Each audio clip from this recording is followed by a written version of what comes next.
Robservations with Robert, Meyer, Burnett.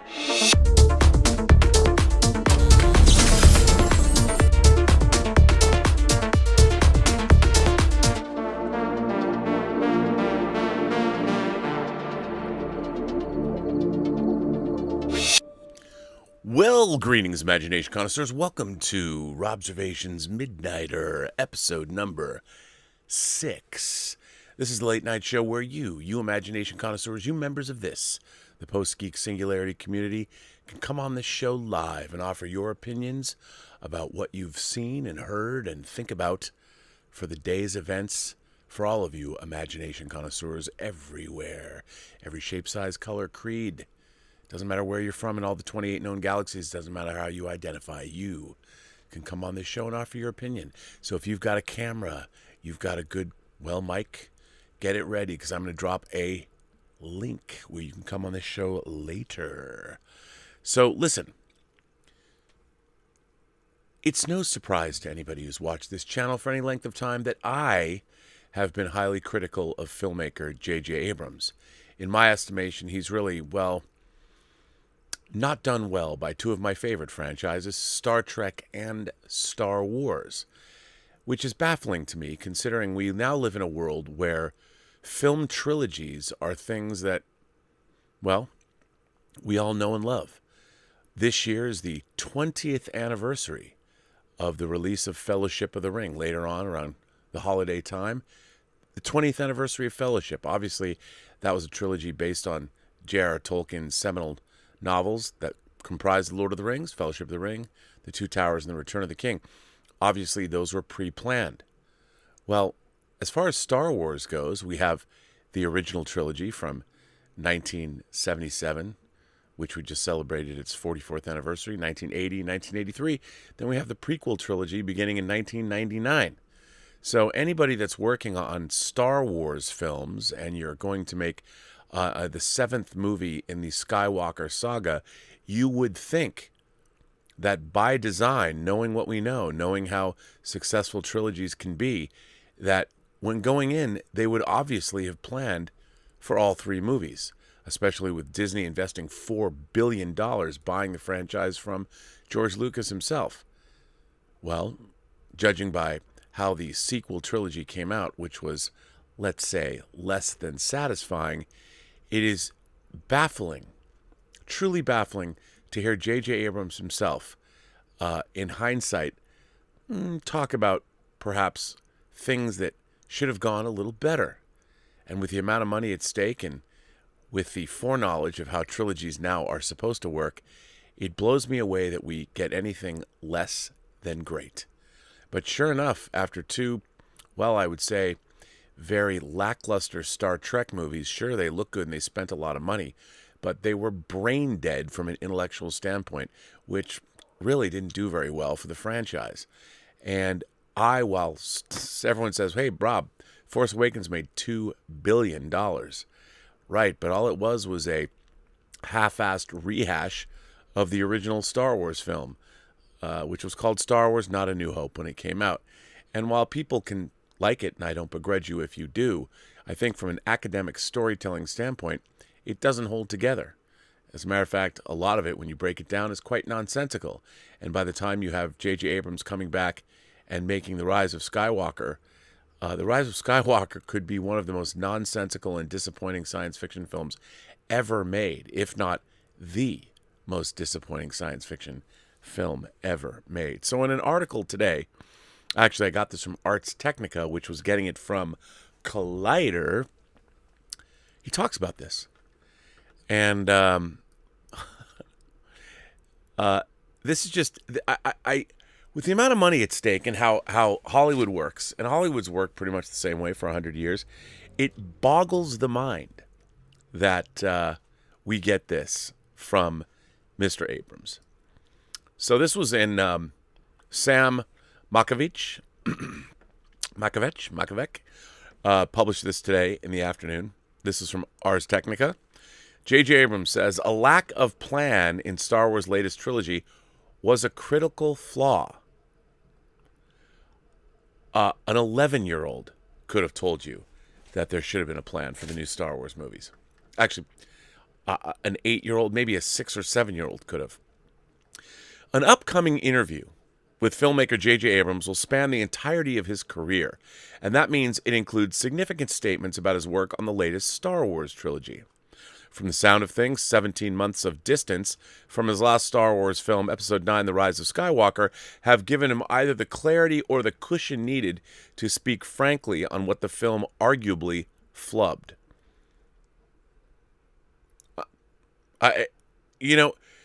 Chris Gore recently said in an interview with Film Courage that the studios have no excuse for making bad blockbusters. They've been doing it for a very long time. The last 40 years certainly have told filmmakers in the studios how to make a great blockbuster film. You certainly have enough examples of good movies. So to make a bad Star Wars film is pretty inexcusable. And it pretty much speaks to, well, if you can't get it right, and it's your second Star Wars movie, I don't understand how you continue to work in Hollywood.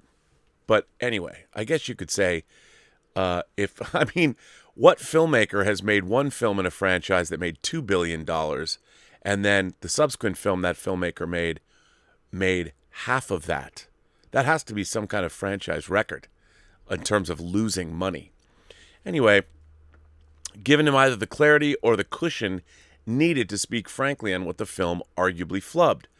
Ahead of the full interview's publication, which takes advantage of the upcoming 10th anniversary Blu-ray of Abrams' Super 8, Collider released an excerpt on Wednesday, focusing on his directing and co-writing work on both episodes 7 and 9. The takeaway seems loud and clear. The new trilogy as a whole, which he bookended, would have benefited from more consistency. My God, I don't understand how anyone working at Lucasfilm or anyone working in Hollywood or J.J. Abrams himself wouldn't have understood this before making these movies. So reading this article is more than a little teeth gnashing. Abrams' quotes in isolation may sound like he's speaking about the entirety of his career, but they're specifically in response to Collider's questions about the director and writer handoff between entries in the Rey trilogy. His first answer includes a bigger picture estimation of the best-laid plans, hinting to issues with a single actor or when a relationship as written doesn't quite work.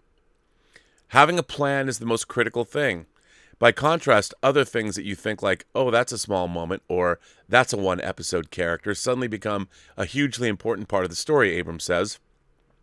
With a full pandemic-based lockdown behind him, Abrams says he has more time to work with writers to develop upcoming content, and here's how he described the lesson he has recently learned. Quote, "You have to plan things as best you can, and you always need to be able to respond to the unexpected. And the unexpected can come in all sorts of forms. And I do think that there's nothing more important than knowing where you're going." I mean, I'm sorry, but when it comes to Star Wars, in what universe are you residing in where you think that there shouldn't have been a plan from the get-go? Shouldn't you have known where this trilogy was going to end? It's not like there weren't two previous Star Wars trilogies to point you in a direction that showed you where you can and can't go. Or if you're not going to look at your own Star Wars past, why not look at Lord of the Rings? I know it was based on a book, but there's a reason why. Or look at something that perhaps didn't work as well, which was the last couple of seasons of Game of Thrones, which didn't have the direction on where they were going. Yet he's careful to admit that a specific plan doesn't necessarily guarantee success, especially when we weren't allowed to execute ideas the way we wanted to. We weren't allowed? Though he doesn't clarify whether he means an issue where the House of Mouse shot down a Star Wars-related plan of his own. We know at least one case in which that happened in the form of a rocky mid-production change of hands for Star Wars, a Star Wars story. When pressed on what's better, a plan or no plan, Abrams picks plan, telling Collider, "Having a plan, I have learned, in some cases the hard way, is the most critical thing, because otherwise you don't know what you're setting up." My God, hearing him talk like this, I'm like, why the fuck did they hire him in the first place? Why? It's maddening. It's maddening to read this. He got paid a whole lot of money. Bad Robot made a shit ton of cash on these films. And yet, who suffers? Well, the audience that loves the Star Wars franchise, we weren't getting what, I don't know, I think our beloved fandom at least deserves. How about a fair shake? How about a filmmaker that would, in fact, plan? You don't know what to emphasize, because if you don't know the inevitable of the story, you're just as good as your last sequence or effect or joke or whatever. But you want to be leading to something inevitable. How about telling a good story? Wouldn't that be a nice thing to do at first? In Star Wars' case, the inevitable ending turned out to be, spoiler alert, the surprise rebirth of Emperor Palpatine to create a final film villain and an about-face from Episode 8, The Last Jedi's intriguing allegation about Rey's origins. With Colin Trevorrow departing Episode 9 before it began production in earnest, Abrams' return saw him steer the Rey trilogy ship back toward his own apparent vision. No, it didn't. He didn't have any apparent vision at all. If he did, there wouldn't have been steering back from any place.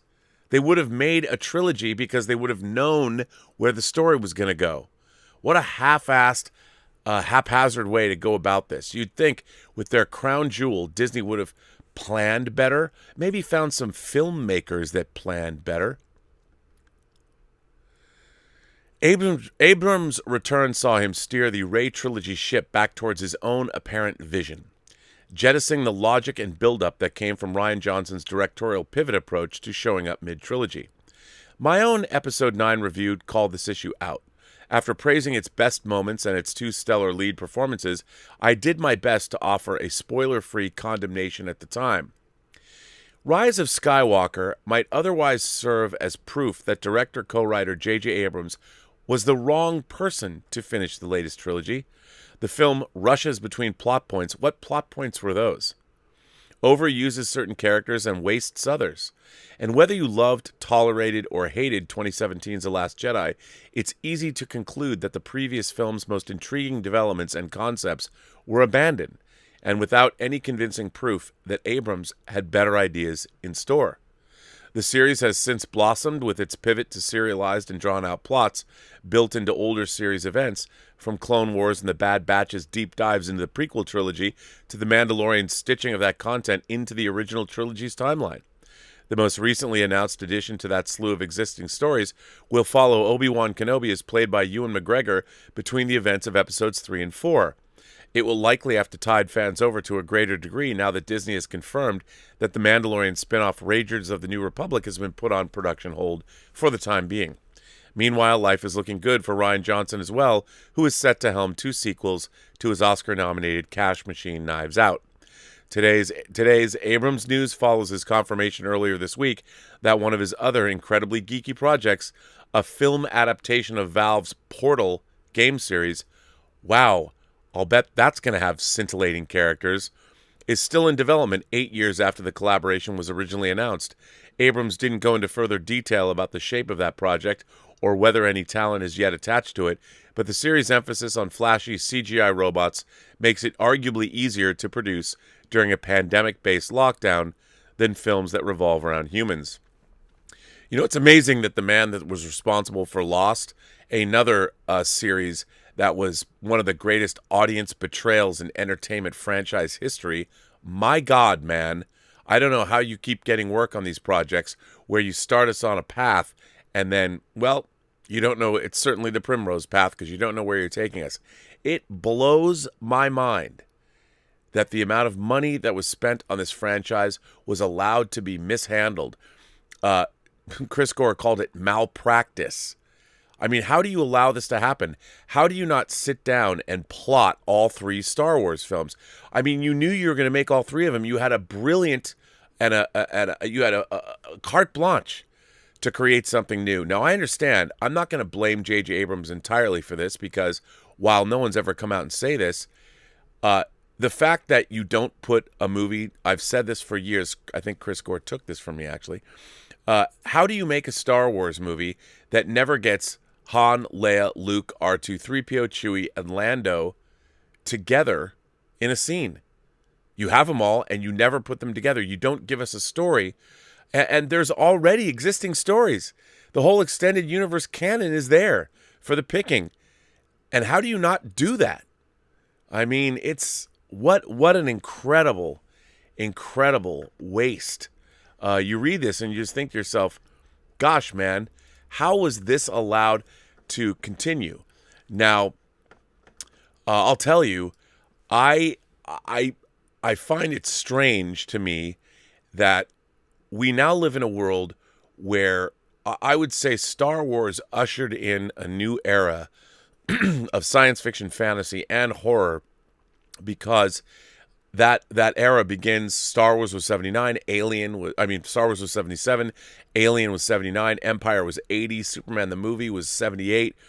Beginning with Star Wars in 1977, and all the way up through, well, maybe all the way to Jurassic Park, maybe even to The Matrix, we had a stunning selection of genre cinema. Well, actually, you know what? It's ongoing. It's been amazing what's the era that Star Wars ushered in, what it had wrought. I mean, I've talked about it a million times, but the summer of 82, in 2 months, we got Conan the Barbarian, Star Trek II, Poltergeist, E.T., Blade Runner, The Road Warrior, Tron, John Carpenter's The Thing, and Blade Runner. Did I say Blade Runner? Within 2 months. I mean, this was the summer of 82. And it's incredible to me that didn't people learn from, like, The Matrix? As much as I love The Matrix, I think The Matrix is groundbreaking, but The Matrix Reloaded and Revolutions were clearly, they didn't have a plan because they didn't know The Matrix was going to be a trilogy. But that should be a cautionary tale and show you that, look, you can't just half-ass a trilogy. And after I had broken the story on the internet, by the way, last year, of Colin Trevorrow's script for Duel of the Fates, the original episode 9, you look at that script and you're like, why didn't they make that? Far more satisfying, they had that script. It was done, but no, because Hollywood doesn't work that way. J.J. Abrams has to come in and rewrite the script because he wants to get that money, that fat cash, the residuals from the Writers Guild. I get it. You come in and you want to put your imprimatur on it, whatever you want to do, but you sacrifice your IP. And I think that Star Wars was incredibly damaged by the rise of Skywalker, and it's amazing to me they allowed it to happen, that the studio allowed it to happen. I don't know why that was allowed to occur, but it certainly was allowed to occur, so who knows?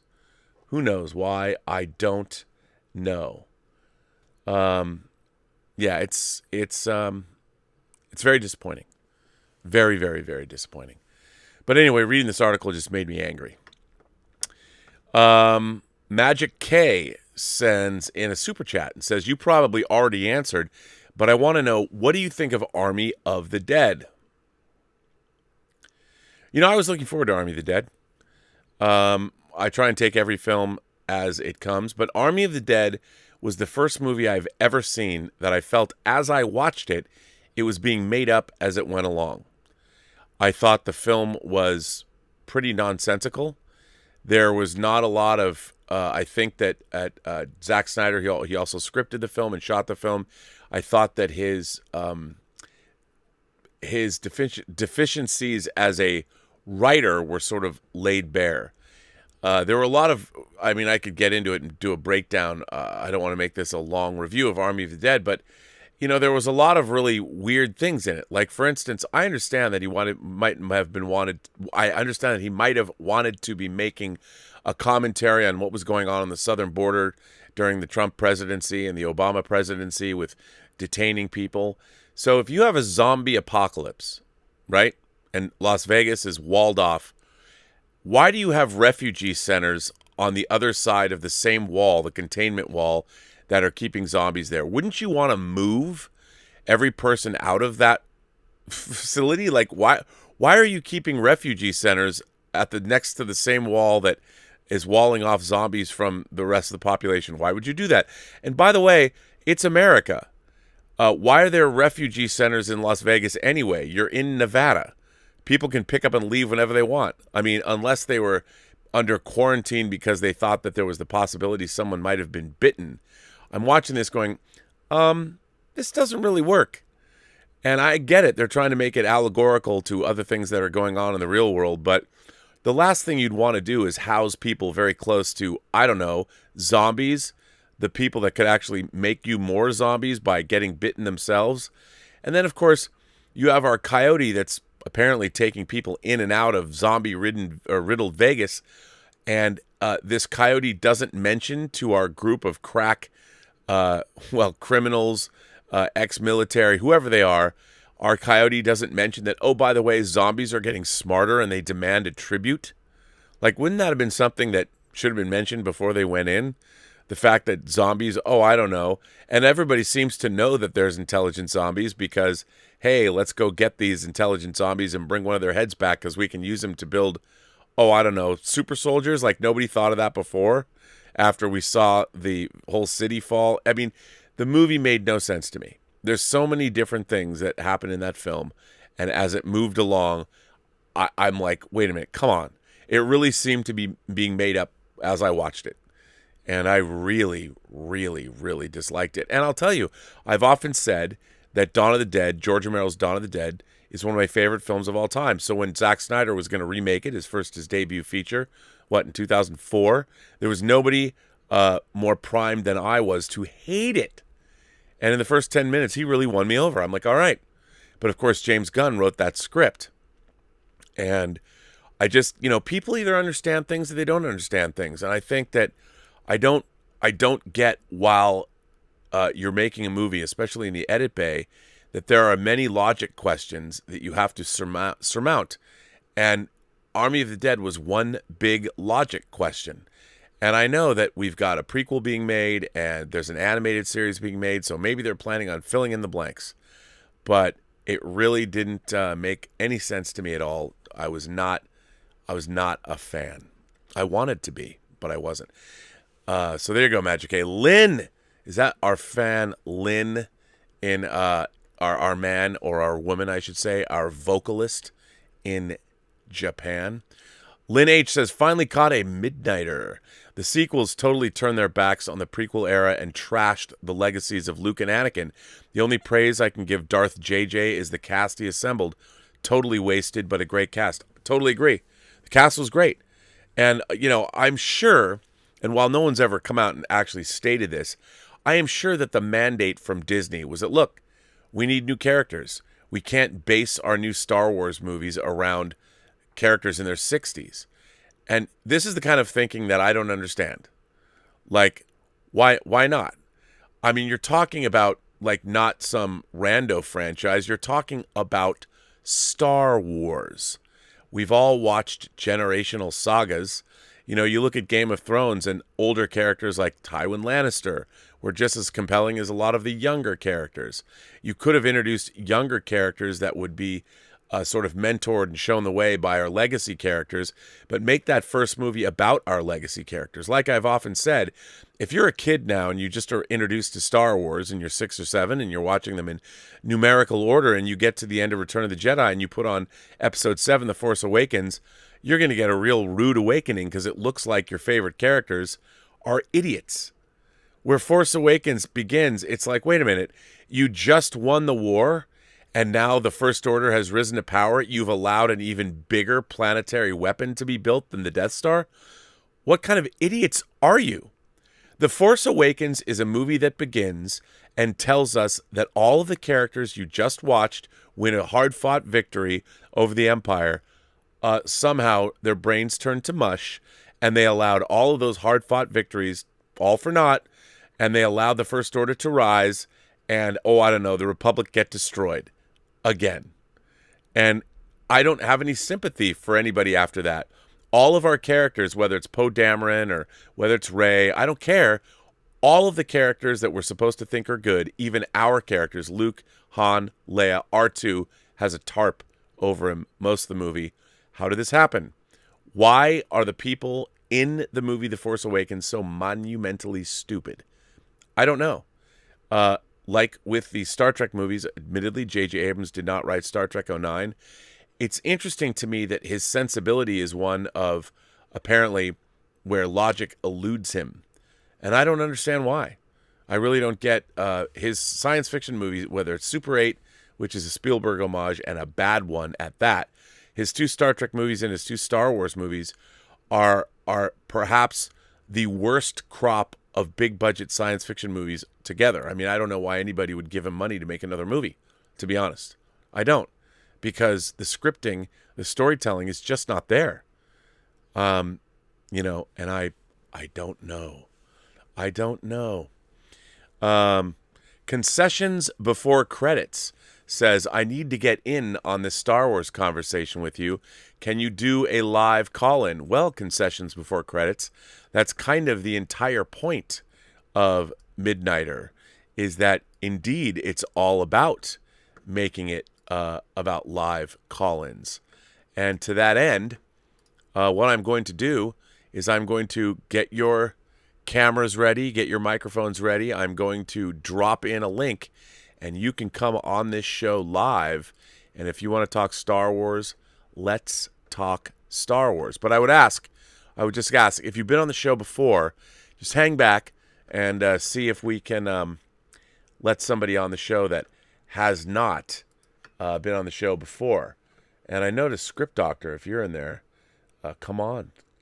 There it is, ladies and gentlemen, boys and girls, gentle beings, kind souls. The link is in the chat. So if you want to talk Star Wars, and I know you all do, let's talk some Star Wars. I want to hear your thoughts on the sequel trilogy, and I'm sure a lot of you have something to say. Maziv Yada says, we need filmmakers to learn making money themselves. Well, I think here's what really bothers me. Oh, we've got somebody here. Look who is here. Concessions before credits made it in. Let's bring on Concessions before credits. Can you hear me, Concessions? Oh, it's good to have you. You sound like you are loud and clear. I'm going to bring you in to the chat if that's okay with you. I can't wait to have this conversation. First of all, I'm going to ask you, it just takes me a second to let me put you in here, put you in, Coach, and because I'm producing this show on the fly myself.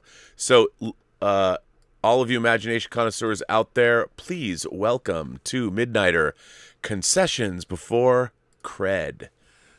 Greetings, Concession. How are you? Very good, sir. Just calling in from Australia. All right. Had a nice hot bath. And, where in Australia? South Australia, so Adelaide. Adelaide, wine country? You got wine? Yes. I lived in Sydney for a year. Oh, beautiful. So I'm a big fan of your country. Yeah. All right, so down in Adelaide, you just had a bath. Yeah. And it's the next day, right? Well, no, it's not, because we're on the same day now. You're just Thursday Arvo, yeah. Yeah. So all right, Concessions, talk to me, buddy. Tell me what you think about the Star Wars sequel trilogy.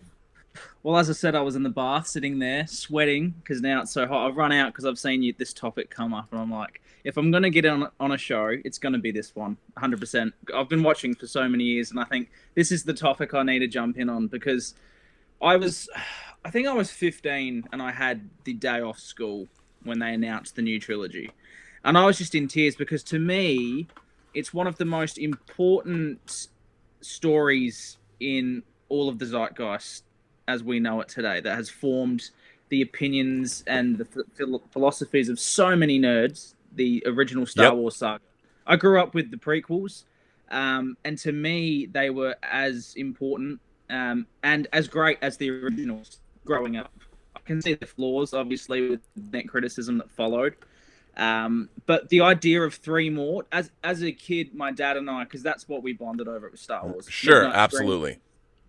And the idea always was, what if there was an episode 7, 8, and 9? Dad always used to say, that's the dream movie. That is the ultimate film to anticipate in your lifetime. The return of Luke, Han, and Leia, and their kids, obviously, because it was always a generational story about the Skywalkers. And we, with the extended universe, with the novels and things like that, we had a lot of that. Han Solo, the twins, Luke, all of that. So they already had a roadmap. And there were some really great stories that were already told, like the Dark Empire comics, the Thrawn trilogy that had come out. So, for me, I don't understand when Disney bought Star Wars, they already had all of this incredible source material. Now, I understand filmmakers want to make it their own thing, but there was already a roadmap of great Star Wars stuff that Star Wars fans, it had been used in video games, it had been used in comics, and Lucasfilm had now created their own continuity. And there was great, like Rogue Squadron, that series of books was really cool. 100%. And it was mind-boggling to me that all of this material was already there. And you just needed a filmmaker to come in and go, okay, well, the groundwork has been done. The world building's been done. Now let's come in and caress it into movie form. Now, listen, we have somebody else I want to add. I don't know who this is. We got Richie. Hopefully Richie can, if you're here, Richie, are you popping up? Well, maybe Richie will pop up and join us, but if not, I can't see you and hear you, but maybe you're there, Richie. But please continue. So please continue with your story. So the anticipation's there, and I think I'd never been this excited for anything in my life. I just thought, obviously, when your hopes are that high, you can never be anything but a little bit disappointed. But the idea of what has Luke Skywalker been up to this whole time? And I thought, when you think of Star Wars, the way George described Star Wars, it was a singular story just cut it up into individual parts. And overall, the note that you end on in Star Wars is the message to take home. So the message of Return of the Jedi was, after everything in your life, every hardship, every bad choice you've made, you can still in the end make the right choice at the end of your life. So you had the prequels were about how dark overcame the light, and then in the originals, it was obviously how the light can bounce back and overcome darkness. So to do 3 more chapters in this saga, this one book, to do 3 more chapters, you have to say something that adds to those original 6 chapters. You can't just repeat chapters 4 to 6 because we've already had that. Right. Well, you know what I think you just pointed out? The third trilogy should have been about how do you keep balance? How do you keep the balance between the light and the dark? Because you need both. You know, it's such this little You need both. I agree. You know, and you had characters that on one side the dark rose in the prequel trilogy, and then in Star Wars the light, like you said, came back. But ultimately the universe needs both sides to function. You know, it's going to bring balance to the Force, not like we have to eradicate the dark side. No. We need a balance because people need their darker natures are what help them endure during hardship. You know, you have to. Yeah. And I'm like, that's a pretty easy thing to understand. And it looked kind of like that they were going to do that with Rey and Kylo. Yeah, with The Last Jedi or with the relationship between Kylo Ren and Rey that was building up. And it was just, boy, did they not know the answer to that. By the way, we got S-Beam here, and I think S-Beam is here, so I'm going to bring S-Beam to join our conversation. S-Beam has been around these parts, obviously, before, and I'm sure I love this conversation already.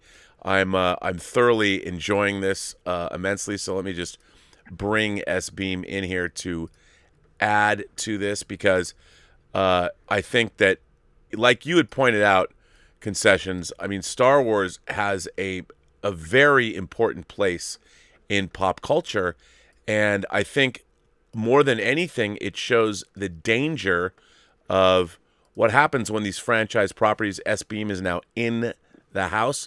It shows the danger of why corporate interests are not exactly corporate interests should not be allowed to oversee storytelling, because corporate interests are diametrically opposed. I mean, everybody wants to make money.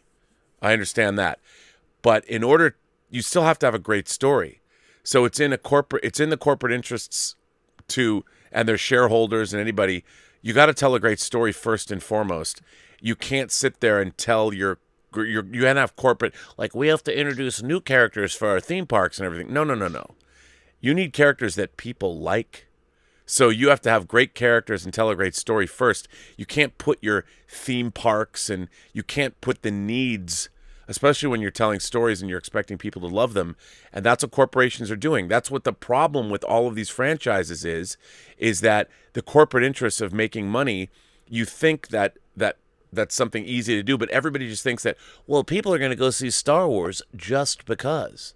But if you look at the difference between Force Awakens and Rise of Skywalker, there's $1 billion difference between the grosses of those movies. That's a huge failure. That is a monstrously huge failure on everyone's part. But mostly, I would say it's a big failure on the Disney side. But J.J. Abrams, as a filmmaker, to me, he's failed me 5 times as a science fiction filmmaker. I would implore him to read a few science fiction novels. Really, go back and read the great canon of 20 or 25. Just go, what are the 25 best science fiction novels? And go read those before you try and make another science fiction movie. He doesn't, if you actually go through his entire history of conversation regarding Star Wars, J.J. Abrams is not a Star Wars fan, and you'll pick up on it pretty quickly, because whenever he references Star Wars, he only references the original Star Wars film. He never talks about the prequels or any of the sequels. He only references A New Hope.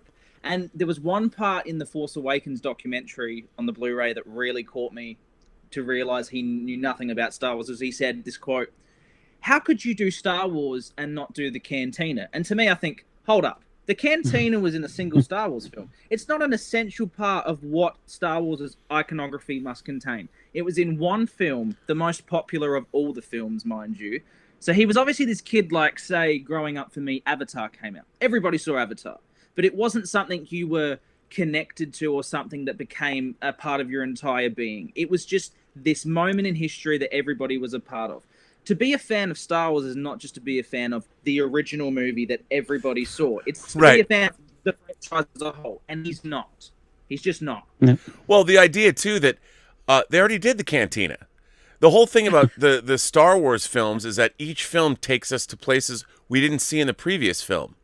You know, that's why I was never that big a fan of Return of the Jedi. I'm like, look, man, they already blew up a Death Star. Why do you have to show us another one? You know, where's the threat? But I'm not a big fan of Jedi. I've been very critical of the movie as well. I mean, I love the ending. I love the confrontation between Luke, Vader, and the Emperor. That makes it all palatable.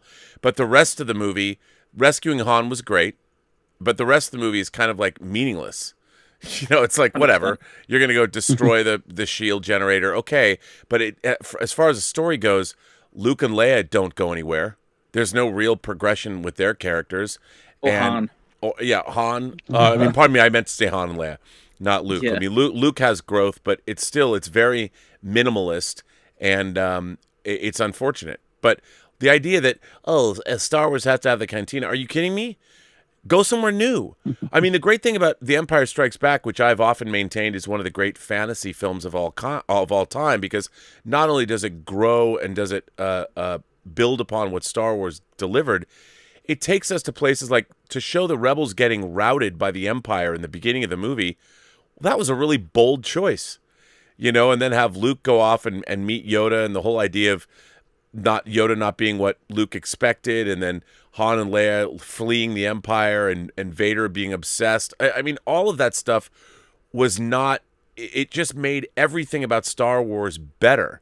And I saw that movie 26 times in the theater. So when I got to Return of the Jedi, I expected some Godfather 2-esque or Lawrence of Arabia-esque sweeping epic that built upon what Empire, the way Empire built upon Star Wars. I expected Return of the Jedi to build upon Empire, and from that perspective, and I was older too. I was 10 when I saw Star Wars. I was 13 when I saw Empire, and I was 16 when I saw Jedi. And it was like I can't remember. I don't think there was ever a movie I wanted to see more in my life than Return of the Jedi. And when I saw it opening day, I went to one of the first shows of ever. I saw it and I was perplexed because it felt really small. It didn't feel sweeping. I mean, ultimately, the movie really, okay, there's a space battle, but the thing that you most want to see is in one room between Vader, the Emperor, and Luke. And it just seemed like that should have happened in the middle of Coruscant, you know, with millions of people in the streets watching this happen. And it just didn't happen that way. So, I have so much to say. I feel like I want to give... I feel like I don't want to hog too much air up on everyone. Please go on. I mean, well, let me ask S Beam, did you want to weigh in on this one about the how did you feel overall about the sequel trilogy? I too felt like they were poorly done. I mean, I didn't mind Force Awakens. Like, I went to the theater for that one and I left going, okay, I don't really know what that was. we lost Han, but I didn't hate the movie. No, because what's funny is I think that it was Star Wars again. It's like, oh, we love the Star Wars universe, and we've gone. But even from the beginning, like, you know, when we go meet Lorsa and Tekka, we meet Max von. Who the fuck is that guy? You know, Poe Dameron. We don't know anything about. And then all of a sudden, the First Order shows up. Like, really? The last time it's the last time we saw these people. They just defeated the Empire. They killed the Emperor. They destroyed the Death Star 2. Luke is now a full-fledged Jedi. That was the last time we saw these characters. And now the next movie, I mean, I don't mind introducing new characters, but it seems like, what did you accomplish? All of our characters, any victory that was hard fought in the first trilogy was completely, the original trilogy was negated by the fact that somehow all of our characters that we've known and loved became idiots and allowed the First Order to rise and take over the galaxy and build a planet destroy. How long did it take to build Starkiller Base? How many resources? Nobody went and stopped it from getting made? I mean, it was in firing range of the whole Republic, the center of the Republic, how a beam weapon can actually turn and hit multiple. It was so dumb. Dark side power. Yeah. I don't know. It was the context of the whole story. If you think about it, the entire context around the story is just a repeat of how we were in Hope. A Skywalker turned to the dark side, was corrupted by Emperor Palpatine. There's a single lonely Jedi out there somewhere. We don't know where they are. There's a young person on a desert planet who must find this Jedi. There is a new empire. There's a super weapon that this young person has to go and blow up. It's the same story. It is exactly the same story. And they tried to explain this, I think, in their, as best as their Hollywood political conversation could go, they tried to explain it as we needed to reintroduce Star Wars for the audience members that we may have lost during the prequel era. And I understand that 100%. Yeah, I do. You don't have to tell the same story to do that. You don't have to tell the same story all over again to do that. And I think sitting there in the audience, I thought, okay, I get what they're doing, and it seems as if there's a big plan, mystery box style. There's going to be some reveals here that's just going to blow our mind, and it's all going to, because that's the thing. The Force Awakens was sort of the promise. If all of these mysteries pay off, this film is going to be amazing on rewatch, and that's the thing that I look for in a movie. How rewatchable is this? Yeah. I've written into the show before about how one of my favorite movies is The Nice Guys. Can you go 26 times at the theater to see it? Yeah, no. Yeah. The Nice Guys is so rewatchable. And Force Awakens, to me, I saw it 8 times just trying to pick up on anything I could from it. And I thought, in years to come, much like the prequels, much like the originals, when we have the full story unfolded in front of our eyes, we can start looking back and saying, wow, did you notice how this is actually a foreshadowing of this and that? But there was none of that. And when The Last Jedi came out, I actually sat there in the cinema and I turned to my dad and I said, what the hell is this? I can't, what have they done? We've waited this long to see Luke Skywalker. This business who are actually taking our money, Disney, they know we're paying to see what was promised. You spent a whole movie leading up to where is Luke Skywalker, only to have him go, nah. It's like, I'm sorry, but for $20, you guys told me that I had to wait an extra 2 years to see this guy after you basically, cock teased him for an entire film, only to have him go, nah, that's all good. It was the biggest spit in the face I think I've ever copped from any sort of corporation. Well, also, again, it the story, like, what that should have been was his disillusionment should have been the story they could have been telling so he could come back in the third movie and triumph. But it was like, no, you look at this and you're like, you left when we last saw Luke Skywalker, he had just become a full-fledged Jedi. He faced the Emperor down, he faced Vader down again, and he was finally a Jedi. And now, you either a movie shows us the downfall of a character like that, or it skipped over his life as a Jedi, and who wants that? It's the senior years. It was incredibly. I mean, I get it from if it was any other franchise or any other movie, it might have been interesting, but to go from Return of the Jedi to Last Jedi, I'm like, wait a minute, you've just skipped an entire. There's a whole story that you're not telling us, And why would you put Luke in that situation? And by the way, it was J.J. Abrams who put Luke there He at put the him end on the island. He put him on the island, Yep. and it's like, and he put R2-D2 in the corner, literally with a tarp over his head. R2, the astromech droid, who's been the hero of 6 previous films, you know, you literally stick him in the corner so you can get your fat money from selling BB-8 toys. Because somebody said, we need a new droid. Like, I get it. Everything, it was like, we need new characters. I understand from a business perspective. But you can't just make new characters and expect them to work. That's what I don't get. Corporate thinking is like, okay, we've got Star Wars, so anything that comes out that's Star Wars is going to make money. That was their thought. But that's not true. The reason Star Wars worked is because when it first came out, no one had ever seen anything remotely similar to it before. Ever. I mean, the whole milieu was mind-blowing. People don't remember this. A lot of people, because they weren't alive then. Star Wars was a cultural phenomenon. It was everywhere. There were political cartoons about Star Wars. There was late-night talk show references about Star Wars. Kids were playing Star Wars in the playground. Star Wars was a worldwide pop culture phenomenon. And why? Because the characters and the milieu and the story that was being told was like nothing else. That mix was like nothing else ever seen before in cinemas. And it captured the world's imagination. And that's what you have to go do. You can't just take it for granted that, we've got lightsabers and some Jedi and some droids and some spaceships and anybody's going to show up to Star Wars because people just love it. And it's like, no, people loved Star Wars because it was good. And there was also a thing about Star Wars, if you remember with George Lucas, every film was almost like a Stark Expo, a technological revolution of what has George created this time, much like a James Cameron film. Every Star Wars film brought something new that you'd never seen to the table technologically, even visually. There was something that we'd never seen in the movie before. The Force Awakens, nothing.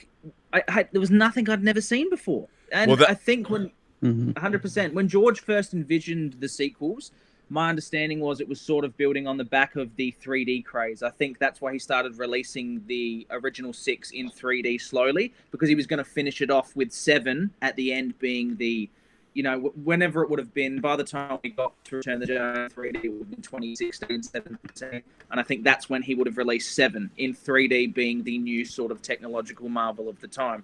But because he sold it off, it's like, this was his final trilogy. This was meant to be 7, 8, and 9. This was his sort of magnum opus, his big see you later to his career. This was the final stamp on George Lucas's legacy. And by selling off the final story, it's not the final story. There was no sense of this is the end when I saw episode 9 that I was waiting my whole life for. I'd always envisioned episode 9 as being this big hurrah, this sense of it's over. This amazing, amazing story is over. There was none of that. And as you said, you brought up a really interesting thing about this should have been about the balance, realizing that 2 extremists can't cope without the other coming back 5 years later, even more extreme. And I think if you look back at episode 1, the seeds were planted because one of these subplots was around the people of Naboo trying to have a coexistence with one another, realizing that you have a relationship. What affects you affects the other. Now, yeah, like the Gung. I mean, they say it right there. I mean, that is the very basis. The Gungan civilization. He flat out says it right there. They talk about. Do you believe that it's this boy bringing balance to the Force? I mean, that's what there's been a schism or there's been an imbalance this whole time, and having the Force in balance in terms of the civilizations will usher in a new golden age. And the funny thing is that they've played it off like, what a revelation that the dark side has uses. The dark side and the light side combine because those inclinations, you need both to survive. I mean, I hark back to a Star Trek episode where Kirk is a transporter accident. Kirk is split into 2 people, and his dark side is literally one half, and then his kind, mild side is the other half. But the loving side is too meek to continue because you don't have that killer instinct that you need. And, that was in a 1966 Star Trek episode. And this is, if you read science fiction, these concepts are constantly recycled, and people would know. You'd be like that, and going into this trilogy, you know, Disney's just spent $4 billion. The first question that I would ask anyone is like, okay, what is this trilogy fundamentally about? What's the message of this trilogy? What is the story you're telling? And I think the idea of well, like you'd put it, the prequel trilogy is about the rise of the dark side. The original trilogy is about taking back the light and extinguishing the dark side. And then the third trilogy, which is what we all need, is to understand that both sides are needed to be successful. My concept of how you would end episode 9 is... Oh, sorry. No, you're good. All good. I had this concept of the way you would end episode 9 is becoming so desperate, the Resistance builds their own super weapon, and the First Order has a super weapon, and they're about to fire upon each other and kill everyone on both parties until Poe and Hux have to come to a ceasefire and come to a negotiation, a peace treaty, much like Phantom Menace. And then 1 would echo through to 9, and the whole story would have a meaning of you have to find balance, and, you know, if you both keep going forever, everyone's just going to be wiped out. And I thought, what a great way to end the story, because I remember there was a rumor of the Resistance building a catapult weapon and some deleted scenes initially when The Force Awakens was first remade. I thought, what an amazing idea if they follow through with this, and you actually had both parties willing to wipe out all casualties on both sides, and it's ultimately up to the Jedi and Sith players in the story to realize this isn't going to work. We need to resolve our differences, shake hands, and call it a day. And I think that would have been such a nice ending to this story. But fortunately, it was just Return of the Jedi again. Everything was Return of the Jedi again. And Chewie getting a medal, it was like, I hate it when creators wink as if we know the jokes online. It's like, no, you got to be on your own trip, dude. You're on your own trip. That's why I'm coming to see you, because I'm not liking what's going on in my own world here. I'm coming to see you for escapism. Oh, hey, J.J. Abrams did that with Star Trek every chance he could. He just winked at the audience. Here's like, I get it. Here's our pop culture memory of Star Trek. You know, Scotty, bring you need more powder, Captain. You know, whatever. And Chekhov's got a bad Russian accent. I mean, it was so. I wanted to punch the movie in the face when I watched Star Trek '09. I hated that shit so much. But imagine the idea of the central conceit of Rey and Kylo Ren. When, you know, Kylo's like, come over to my side and join me. And wouldn't it have been interesting if they somehow reached through their teachings or their dealings? And by the way, bringing Palpatine back was the dumbest shit ever. But there could have been something else. And at the end, it was their coming together. It was the Sith and the Jedi coming together to establish a new spirituality, a new force that emerges out of the two, where the conflict is over. So you're not going to have the Sith rising to power in the darkness again, and you're not going to have the Jedi being idiots like they kind of were in the prequel trilogy. They were arrogant, and they didn't even see the evil rising up in their midst.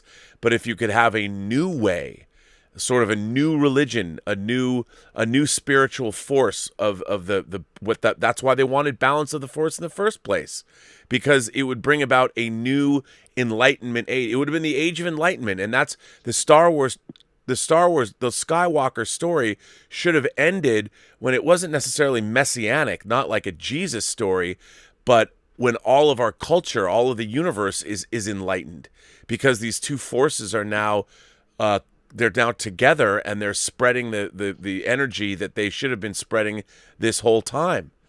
And what a triumph that would have been if they ended the story on that note. You know, like you had pointed out.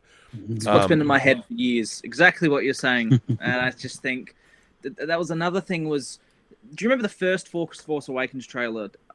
S-Beam, you might have remembered this as well, when the whole trailer was sort of narrated in the sense of the Force is strong in my family. You have that power too. And it gave this message, okay, this film is about the next Skywalker's story. This person in my family has the Force. You have it too, as in you're in my family and you have the Force. It's not like they just pulled dialogue, because if that's the case, they could have pulled dialogue about this potato was cooked in the oven. That's Star Wars dialogue. It's got nothing to do with this story, though, and you're promoting this story. So my interpretation was, okay, the protagonist of the final Skywalker trilogy is going to be a Skywalker. It makes perfect sense. Each protagonist of the other trilogies was a Skywalker. So by having Ray be a nobody, I think it's a great point in the story. It's a really nice message to take home. However, this is not a story about just anyone. It's a story about this family. It's a 9-part story. It should have been the story of Luke's son or daughter, and Kylo Ren should have either been the protagonist, or if you wanted to do the female angle, Rey should have been the daughter of Luke or whatever. It just, to me, I know a lot of people, I know John Campier doesn't agree with that. He thinks it should be about nobody because John, I remember I've asked John about this before, and he said he saw Star Wars as something he thinks there will be a 10, 11, 12, etc. And I think he might be true because Hollywood money do talk. Yeah, of course. But in my eyes, I've always just been sort of narrow in the sense of I've seen Star Wars as this 1 through 9, one story about this one family, realizing that life isn't just about just picking one side or the other. It's about finding the balance in between both. And that goes for anything. When I know as a kid, I was always taught to have a balanced diet. Have healthy foods, but also have the bad foods. Tease yourself, go and enjoy yourself. But don't do it too much or, you'll get seriously obese or you'll have a heart attack. But that's the message of life, balance. Right. Be sensible, but have fun. Like, use the dark, but live in the light and use a bit of the... And the fact that they just replayed the same message in 9 that we had in 6 was... It really hit home for me that these people in Hollywood don't understand storytelling anymore or care about the longevity of their stories. They don't care about in 30 years like we think about. When we think about franchises, we think, I'm so excited to put this in my collection and watch it 1 through 9. I'm so excited to show my kids one day this big story. They're just thinking, how can I make profit today? How can I make as much profit today as possible? Well, and also what you point out is I mean, I've worked in Hollywood now for over 30 years, and a lot of it has been, I've gone into meeting after meeting after meeting after meeting with people that they're not trained in storytelling. Like, what's really interesting is the people that have puzzled over making movies are their lives.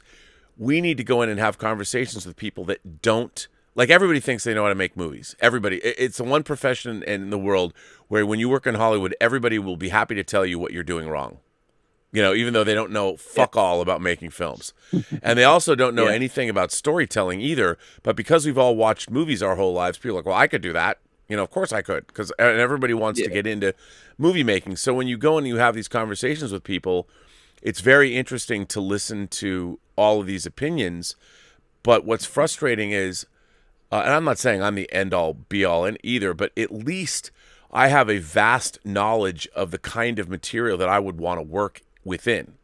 Like, and if you you care. And yeah, just because I've studied the mechanics of storytelling, specifically science fiction, fantasy, and horror storytelling my whole life. And because I've read a lot of the great canon of literature. Like, if you were going to be an English professor, you'd read a lot of English literature. You'd understand the Western canon. You'd be able to discuss it and talk about it. We have people that work in Hollywood that, one, don't even like movies very much, and their knowledge of cinema is incredibly limited. And yet you walk into these meetings, and when you're trying to explain what you want to do, you're referencing stories and movies, and everyone's looking at you going, I don't get what he's saying. I don't know. I think it goes back to Star Wars, doesn't it? It goes back to the fact that you need a balance of the creative with the business to sort of even you out and go, okay, that's a great idea. Now let's channel this into reality. The problem that you're explaining, I think, is there is a serious imbalance of business over the creatives when it comes to making the movies. Right, and the business people think that they know better because what do the creative people know? But the business people don't know anything. The idea of creativity and good storytelling cannot be quantified on a spreadsheet. You just assume that, we're going to hire, like, there's 20 people in Hollywood that every studio wants to direct their $100 million tentpoles. We have to get one of these 20 people. Or now with diversity hires, we'll pick somebody up who's not quite on the list yet, but if they're checking a box, we'll hire them. And whether they are capable of making these big fantasy epics or not. And more often than not, you see the people that they want to hire to make it themselves look good. The people they hire don't always deliver. And it's amazing to me. The Hollywood machine should be great. Like, when you do something over and over again, you shouldn't fail. Like, if your job is to make one product, which is movies, no Hollywood blockbusters should ever fail because they've been doing it for so long. And the fact that they do fail speaks to, I think, the people that are running Hollywood. And yet they fail all the time. And it's because they don't know. By the way, Lynn Hobday sends in a tip, and she says, Star Wars is modern mythology and should be handled with great care. Though I like the prequels, it took me 20 years to finally appreciate the impact of the whole story, thanks to the Clone Wars, which I finally caught up on. The sequels have no emotional impact. And Sonny Dominguez says that I should have a conversation between myself and Cameron Pasha, who I've streamed with Cameron before. He's a very smart guy as well. But let me ask you both this. Has the sequel trilogy diminished your love of Star Wars overall? Yes. Yes. No. 100%. Not at all? See, for me, I think it has, because Star Wars meant so much to me growing up, and people are like, well, Rob, it was for kids. I'm like, no, great stories resonate throughout your life, and you keep returning to them because there's different lessons to be learned depending on where you are. And I think, like, I go back to, I mean, I'm not particularly religious, but there's a lot of stories in the Bible, biblical stories. Like, I love the story of Job. And that's a great story. Somebody could make a great science fiction epic using the story of Job as an example. You know, a man who's constantly browbeaten by God. Everything gets taken away from him, yet he still believes. You know, he still has faith, even though by all rights he should have given up on God a long time ago. And then, of course, yeah, exactly. Yeah. And then he's finally rewarded. But I think the great stories are not stories that you ever outgrow. Children's stories or fables, they still have lessons to teach us, even in adulthood. And Star Wars should have been that, you know, that timeless story. And, you know, just talking about it right now, like the three of us talking about how bringing balance to the Force, that's what the whole final trilogy should have been about. And I just, how do you miss that? How do you miss that? Just wanting dollar signs, just wanting money. But if they told that, it had been a great conclusion, they would have made even more money. People would have gone back over and over and over again. It goes back to that article where there was no plan. They didn't listen to each other. They didn't talk to each other. They didn't. How does that happen? Go through any of it. How can you not have a plan with a story that this many people care about? I agree. It's completely ridiculous. The love is so widespread, and it's the amount of fans online that you can publicly find talking about ideas for the third trilogy. Anyone can find a fan fiction script in 10 seconds on the third trilogy. There's hundreds of thousands of them out there. And you don't follow one of the stories that a fan came up with that is in the vein of what George wanted. And that gets me as well. How on earth can you say to dare throw out George's final trilogy and just not even acknowledge it? Not even acknowledge it. Because they paid $4 billion. And suddenly that makes them smarter than George. Right. It's unbelievable. It's saddening, I think, that one of the most important stories of the last century, its final 3 chapters were ultimately just corrupted by business model thinking, and they were made by committee, and The Last Jedi is an outlier that I have no idea what went on there. And that's the one movie for me. Going into it, my imagination was wild. What could happen in this? Like, just so many ideas. And I walked out, and I don't have any sort of ability to imagine another Star Wars movie now. I have no creative energy when it comes to creating a fan fictional story of Star Wars in my head anymore. Something happened with The Last Jedi that destroyed my excitement for Star Wars. And I don't hate the movie at all. It just killed a part of me. It really did. And I think it happened for a lot of people out there as well. It's just something spiritually killed Star Wars for a lot of people. Well, you know, what's interesting about Last Jedi is it's not fun. No. You know, Empire Strikes Back, for all of its darkness, it's fucking fun to watch that shit. Like, I mean, when you're watching the battle on Hoth, first of all, snow speeders. Those are awesome. X-wings are cool, but when you see snowspeeders and Imperial walkers and Scout walkers, and then they introduce the Executor, the Super Star Destroyer, it's amazing. And even in Jedi, you get A-wings and you get B-wings. You know, you're getting new Cloud City and Empire.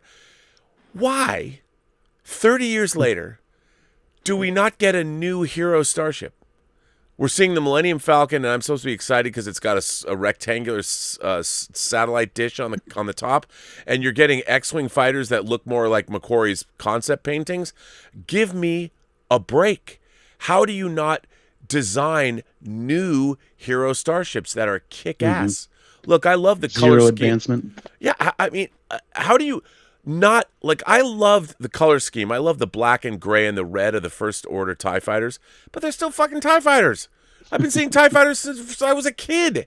Give me something new. And I just, how could they not do that? Like, you know, when you were a kid, it was, and I think, by the way, that was also a failing of the prequel trilogy is, you know, that you got the Naboo starfighters, but there wasn't a ship that did something truly heroic. I mean, blowing up the droid control ships in Phantom Menace was fine, but the Naboo starfighters kind of looked cool, but it was almost like everybody was doing things by accident. Whereas, you know, the X-wing fighters, when you first saw the X-wing fighters, they weren't even X-wings, and when Red Leader, Gold Leader, I forget who, says lock S-foils in attack position, and the wings come apart into their X-wing configuration, you're sitting there in the theater going, fuck yeah, that shit is fucking awesome. And in the original shot, before they change it for the special editions, you've got the X-wings lined up and they all open up, you know, they open up going down. I mean, that shit was incredible. As a kid, I'm sitting there going, holy shit, I gotta have a toy of that right now. You know, and they didn't understand that. I mean, the people that were making Star Wars originally, they're like, we got to make something that's kick-ass. And there's great designers, but there was no one leading. Like J.J. Abrams, clearly the redesign he did of the Enterprise was terrible. Like there was no understanding of why these things were cool in the first place, and why doesn't the Resistance have a kick-ass new starfighter? Something new. The MO of the entire production was so different because you had people at the bottom of the mountain hungry to get to the top originally. In the sequels, you had people at the top of the mountain going, oh, what can we sprinkle these peasants for lunch that they'll soak up? It was basically people at the highest of the industry, esteemed professionals, who weren't fans. It was just professionals. It was a movie that was so perfectly designed to be perfect that it didn't have a soul. There was just something so soulless about the whole thing. But it was pretty cool, though, if you were talking about how there was nothing really new or exciting. I'd go back to the originals, how there was so many grotesque elements, like a Wampa ripping Luke's face off and Luke cutting this animal's arm off. There was none of that in the new trilogy. The lightsaber fights. Do you remember lightsaber fights? It would be horrifying. It would be a dark alleyway underneath Cloud City, haunting where could the villain be, and you know, walking around all the mechanics of Cloud City. This movie was just out in the open. Let's fight for 2 minutes. Cut to a ship flying around, which again was the climax of every film was the same. Shut down generator. We'll have an aerial dogfight where we blow up a Star Destroyer Death Star, and then we'll cut back to a lightsaber fight. And it's the same thing in all three movies. And I just cannot for the life of me understand what were these people thinking. Please tell me. Well, I think that's a lot of J.J. Abrams. I think he's really a terrible filmmaker because he comes up with these, like he looks at something that's visually interesting and he's like, okay, they're going to have a duel on the wreckage of the Death Star and the waves are going to be crashing around them. Like, okay, well, that's an interesting visual. Like the Enterprise is going to rise up. The USS Enterprise has been in the ocean the whole time. It's going to rise up. And you're like, wait a minute, dude, that doesn't make a lick of sense. Why? The Enterprise is a starship. Why do you have a fetish to show us spaceships working within planetary environments? Star Destroyers have to break up out of the ice. You know, the X-Wings are going to fly low to the ground above the water. Like there's not even, and at the end, even in Rise of Skywalker, it's not really a space battle. You're in the atmosphere. You're in the clouds somewhere because I want that cool visual of having it more interesting. And Horses on a spaceship. yeah, and it everything is just like none of it. Like you said, that's a really great point about how the lightsaber duel in Empire is really you're going in. You're in hell.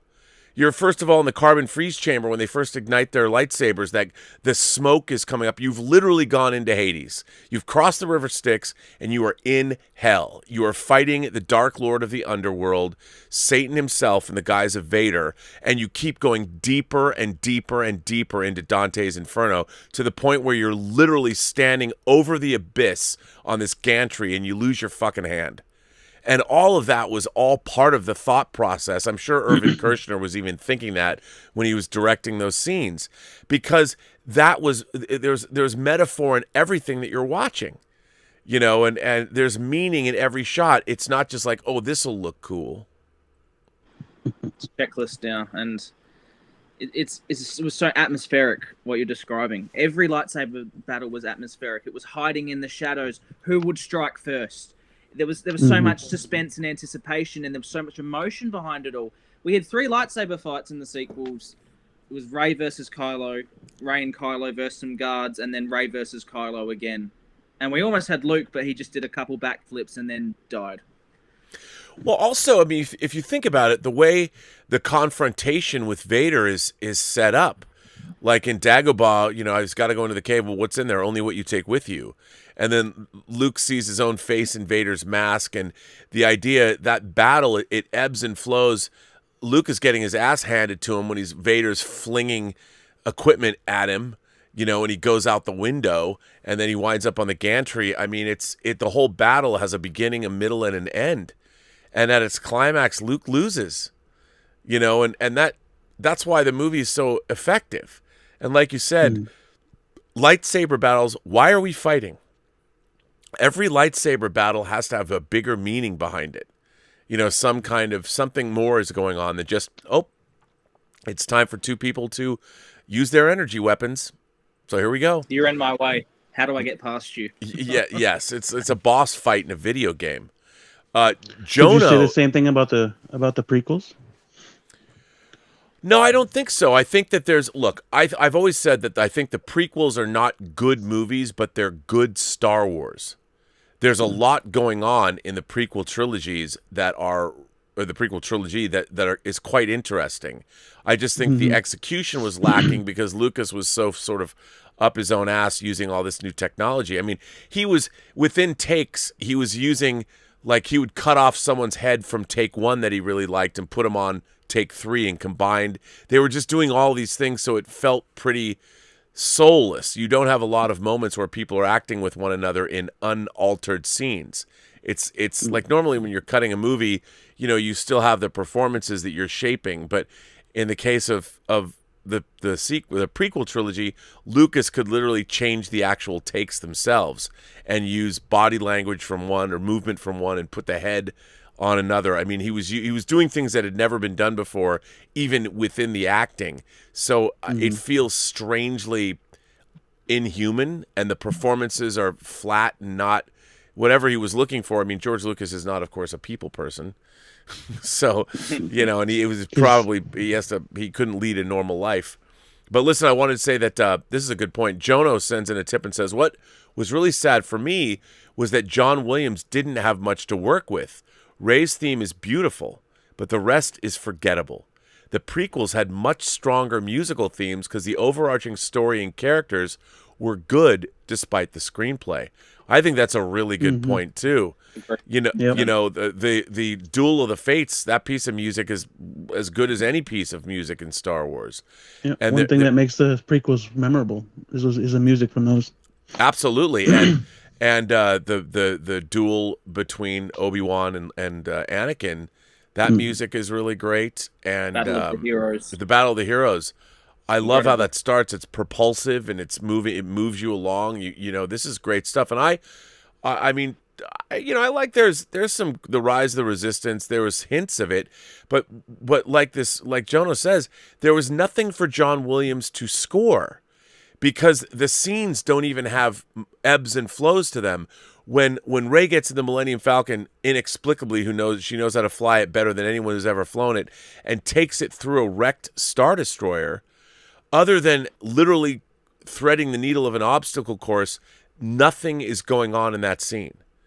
I mean, it's like the Empire doesn't even, or the First Order, they don't even know who she is. They don't even know that they want her, or for whatever reason. She's flying away in a ship, so they are going after her because no one else is flying away in a ship. There was no meaning behind that action sequence, and it was so over the top.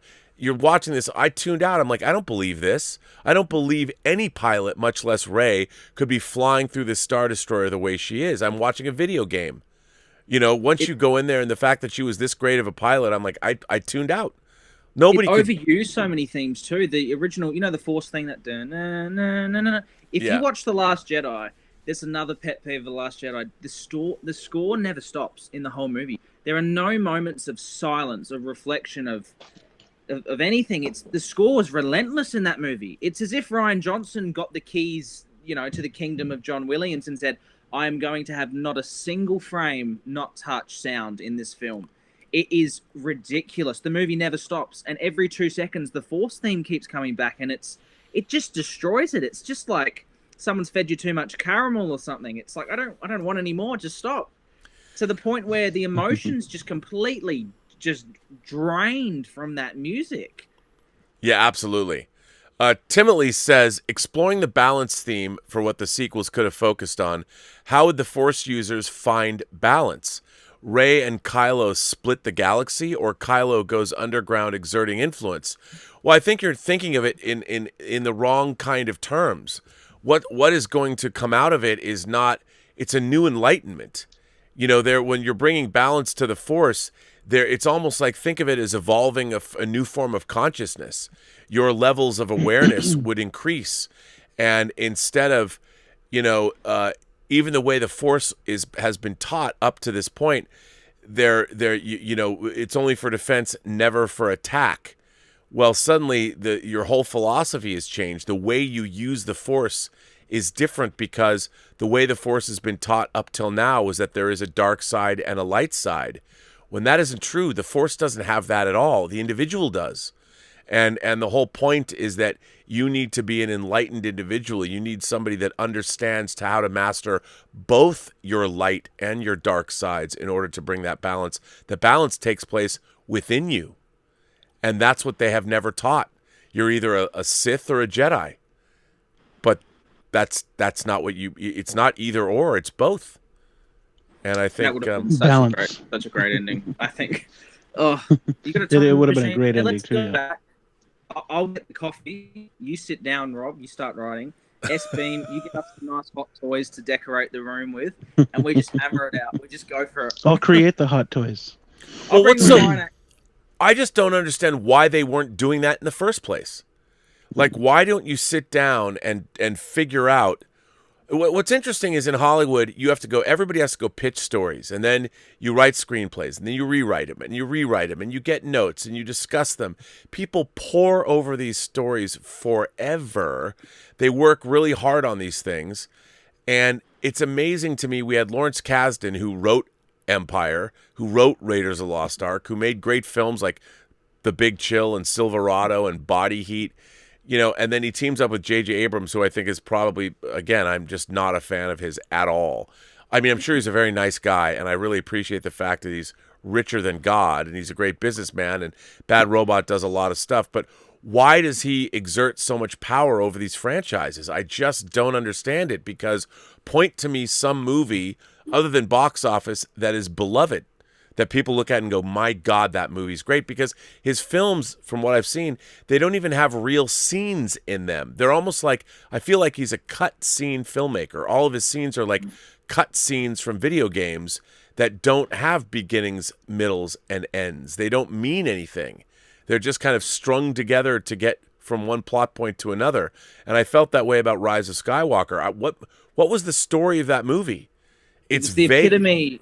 it's the epitome of everything wrong with modern storytelling. The Rise of Skywalker. It is the bottom of the barrel. You can literally feel, it's tangible, the writers trying to rush it to get it done. Literally, you can feel them saying, "I don't care anymore. Let's just get this story done." There was just nothing in that film that made me feel like they cared anymore. Especially Daisy Ridley. I felt like she was really sort of disenfranchised with the whole thing by the time we got to Rise of Skywalker. And I think mainly that might have been due to the poor receival of the Rise of the Last Jedi. I think she really took a backseat from social media. She kind of refrained from a lot of public outings. And I think by the time we got to Rise of Skywalker, she was just happy to be done with Rey. But you can really feel it. I think you really can feel the divide and the kind of tiredness in everybody associated with Star Wars by the time we got to Rise of Skywalker. Well, because they're not playing anything. You know, their characters don't have any real arcs.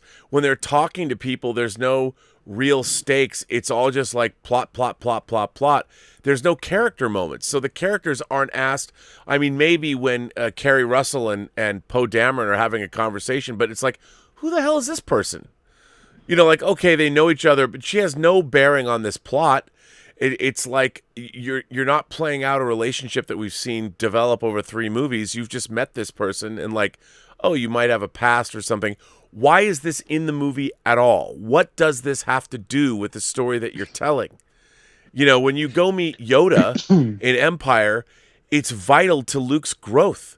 You know, he's going to meet a great Jedi Master, and the entirety of that character is to enlighten Luke and also enlighten us, the audience, into the ways of the Force.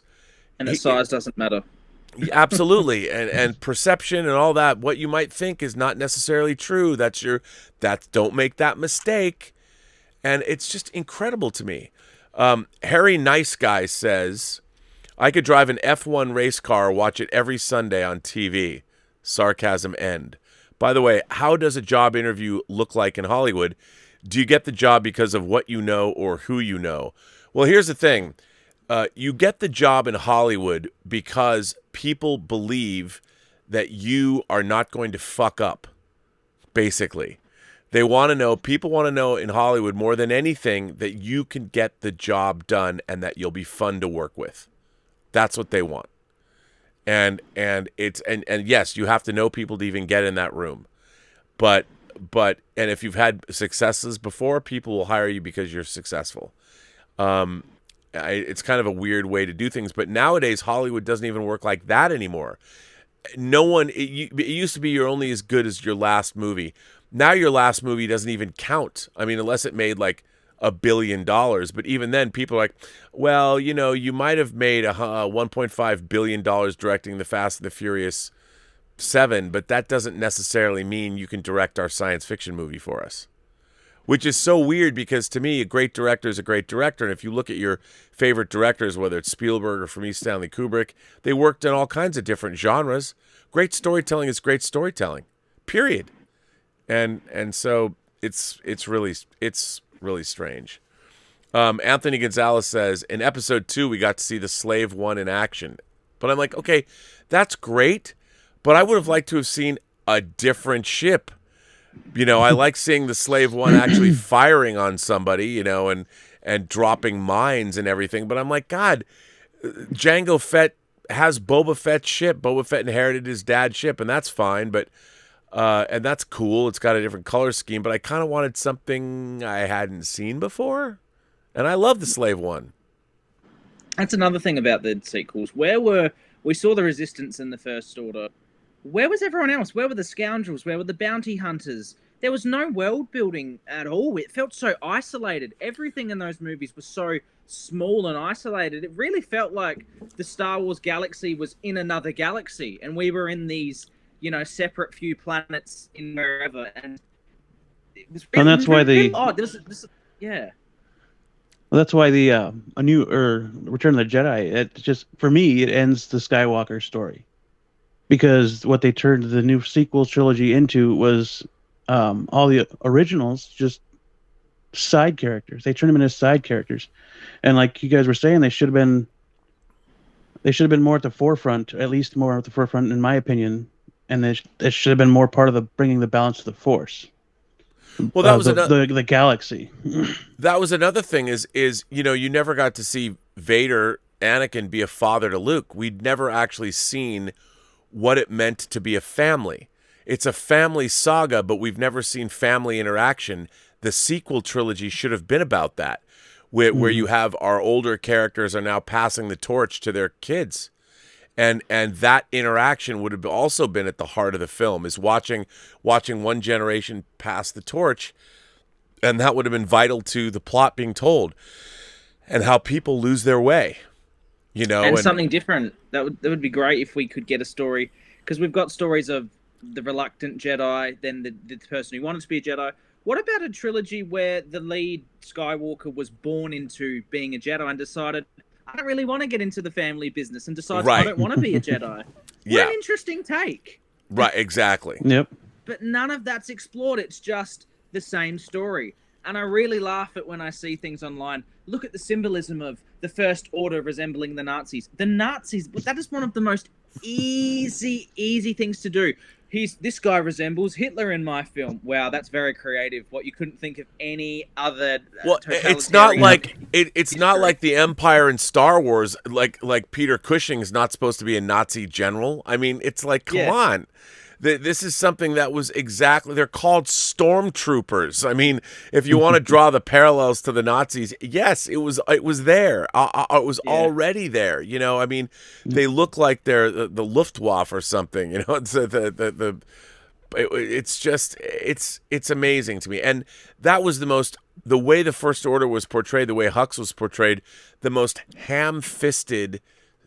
It was like a parody. It was like a Mad Magazine parody of Star Wars, the way he would yell and scream, and the way they reduced. I was not scared of the First Order at all. Kylo Ren in Force Awakens, he throws a tantrum and uses his lightsaber, and he's slicing open panels in his spaceship. Like, what? Right. Why are you doing this? How am I supposed to follow a villain that is acting like a 9-year-old throwing a temper tantrum at the shopping mall? I mean, why would you do that? Why would you do that to a character? They couldn't make their mind up on who the villain was either. How do you... When I watched The Lord of the Rings, it's something weird, because the trilogy, the sequels came out over a period of, was it 4 years, I think? Yeah. And by the end of it, it really felt like, I don't know if you guys felt this way, but it felt like that's over way too quickly. I feel like I just met these characters. Right. Lord of the Rings, in 2 years in Lord of the Rings, even in a single sitting, if you would have binged them for the first time, you feel like you've been on an epic journey with these guys, and you are relieved when it's over. Yeah. In The Rise of Skywalker, it's like, we just met these guys 2 minutes ago, and they've blown everything up. They've won. That's another thing. The final order isn't even the First Order, and that's our main antagonist. It's like, just because they have the same outfits, we think it's the First Order, but that's like you had the Orcs in Return of the King, the Orcs in the Two Towers. Then the Return of the King starts, and an army of walking bats come and decide we're the villains now, and then they just forget about the Orcs. Right. But because they look the same, everyone overlooks it, and because it's a similar name, it's Final Order. Everyone's like, oh yeah, they beat the First Order. It's like, no, that's actually a separate faction. They have no correlation between the two at all. They just look the same. Right. Well, listen, gentlemen, this has been a great conversation. I would keep it going, but I want to bring in some other. People are gonna be like, why did you just keep this conversation? This was fantastic. Concessions, you got to come back anytime. This was great to talk with you, and beautiful. Yes, I love your great ideas insights, about sir. Star Wars, and S-Beam, it's always good to see you. And as I said, this show is about bringing other people on the show. So I'm going to drop in the link into the live chat. If you want to come on the show and you want to join this conversation about Star Wars, you can. I think it's a good conversation. This will be a tough act to follow. But gentlemen, thank you both for being here tonight. It's been great to have you both. And yes, and thank you. Oh man, this was fantastic conversation. So I will see you both. I'll let you both go. And I'll bring on some new people to see who's out there. We've got Richie is there. Jeremiah is here. And Richie is here. We got Jeremiah, and I don't know if Richie, can I see you? Richie, can you hear me? Yeah, Jeremiah, you both. Oh, I can't wait to add you both to this conversation. This is going to be good. So hang on. Let me just add you both into this. First of all, I know we know Jeremiah. We love Jeremiah, but Richie, this is the first time you've been on this show, so I'm gonna have to give you, have to grill you a little bit to find out a little bit more about you. Hang on, I'm just putting you in. Put you in, Coach, and then Jeremiah. I love. Is that your son, daughter? Your son, good.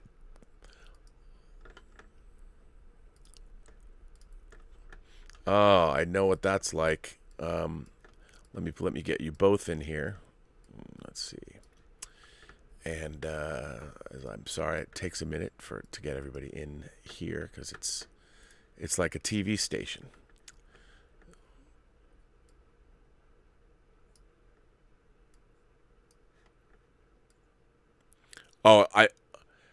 He's one. I love him. He's one. When I was growing up, he was always one of my favorite American history figures. I love the fact that he was one of the great American statesmen.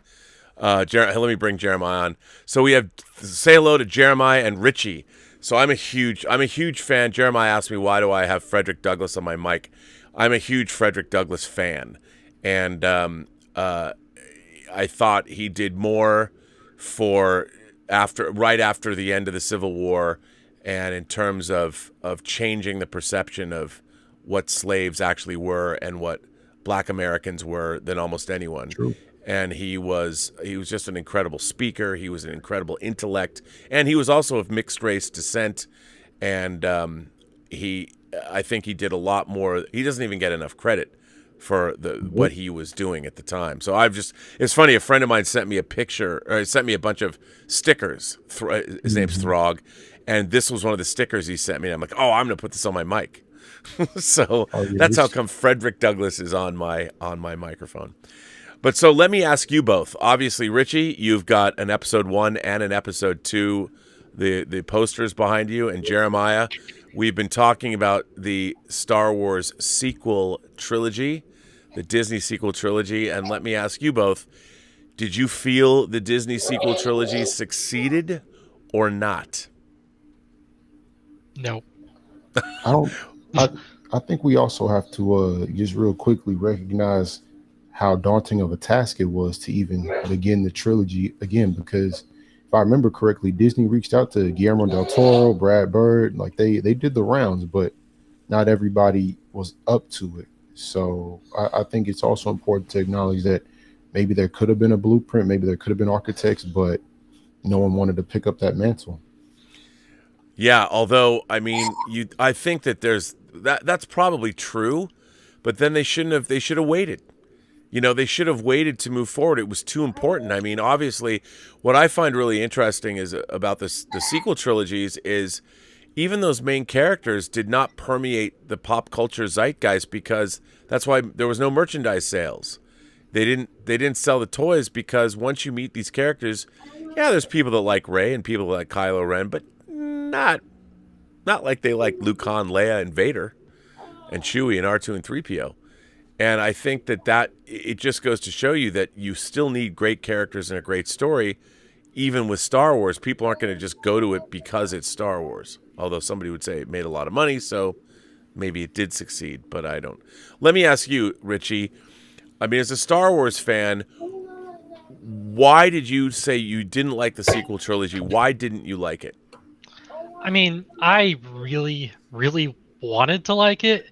Like, I gave it probably too much credit. Like, for episode 7, I thought it was all right. I thought it was a little too much like The Force Awakens, a little too, many callbacks and stuff. But I was like, okay, it'll get better. And then episode 8, I didn't like, but I liked that it was at least different. Like, it was doing, I thought maybe they were going to do something, and I was just waiting for, I was like, well, they have to have a plan. They're not going to do a new trilogy of Star Wars movies without a plan. So the third one's going to be great, right? Maybe? No. Well, I like the Duel of the Fates script, which is what they were going to go with originally. I thought that was much from better. from the Duel of the Fates cut, just like we got a Snyder cut. Oh, I think it's so far removed. I don't think we're ever going to get that. What about you, Jeremiah? I mean, what did you think of the sequel trilogy that we got? As I was watching The Force Awakens, I asked for my money back and threw my popcorn at the screen. I still believe it is the worst film of all time. To Chris Gore's point, which you mentioned earlier, you've had every resource. You can call on every director. You have all the money in the world. And there's also been an extended universe built out for you already in comic books and novels and video games. So there was literally no excuse to at least make a competent film. And we got a subpar remake.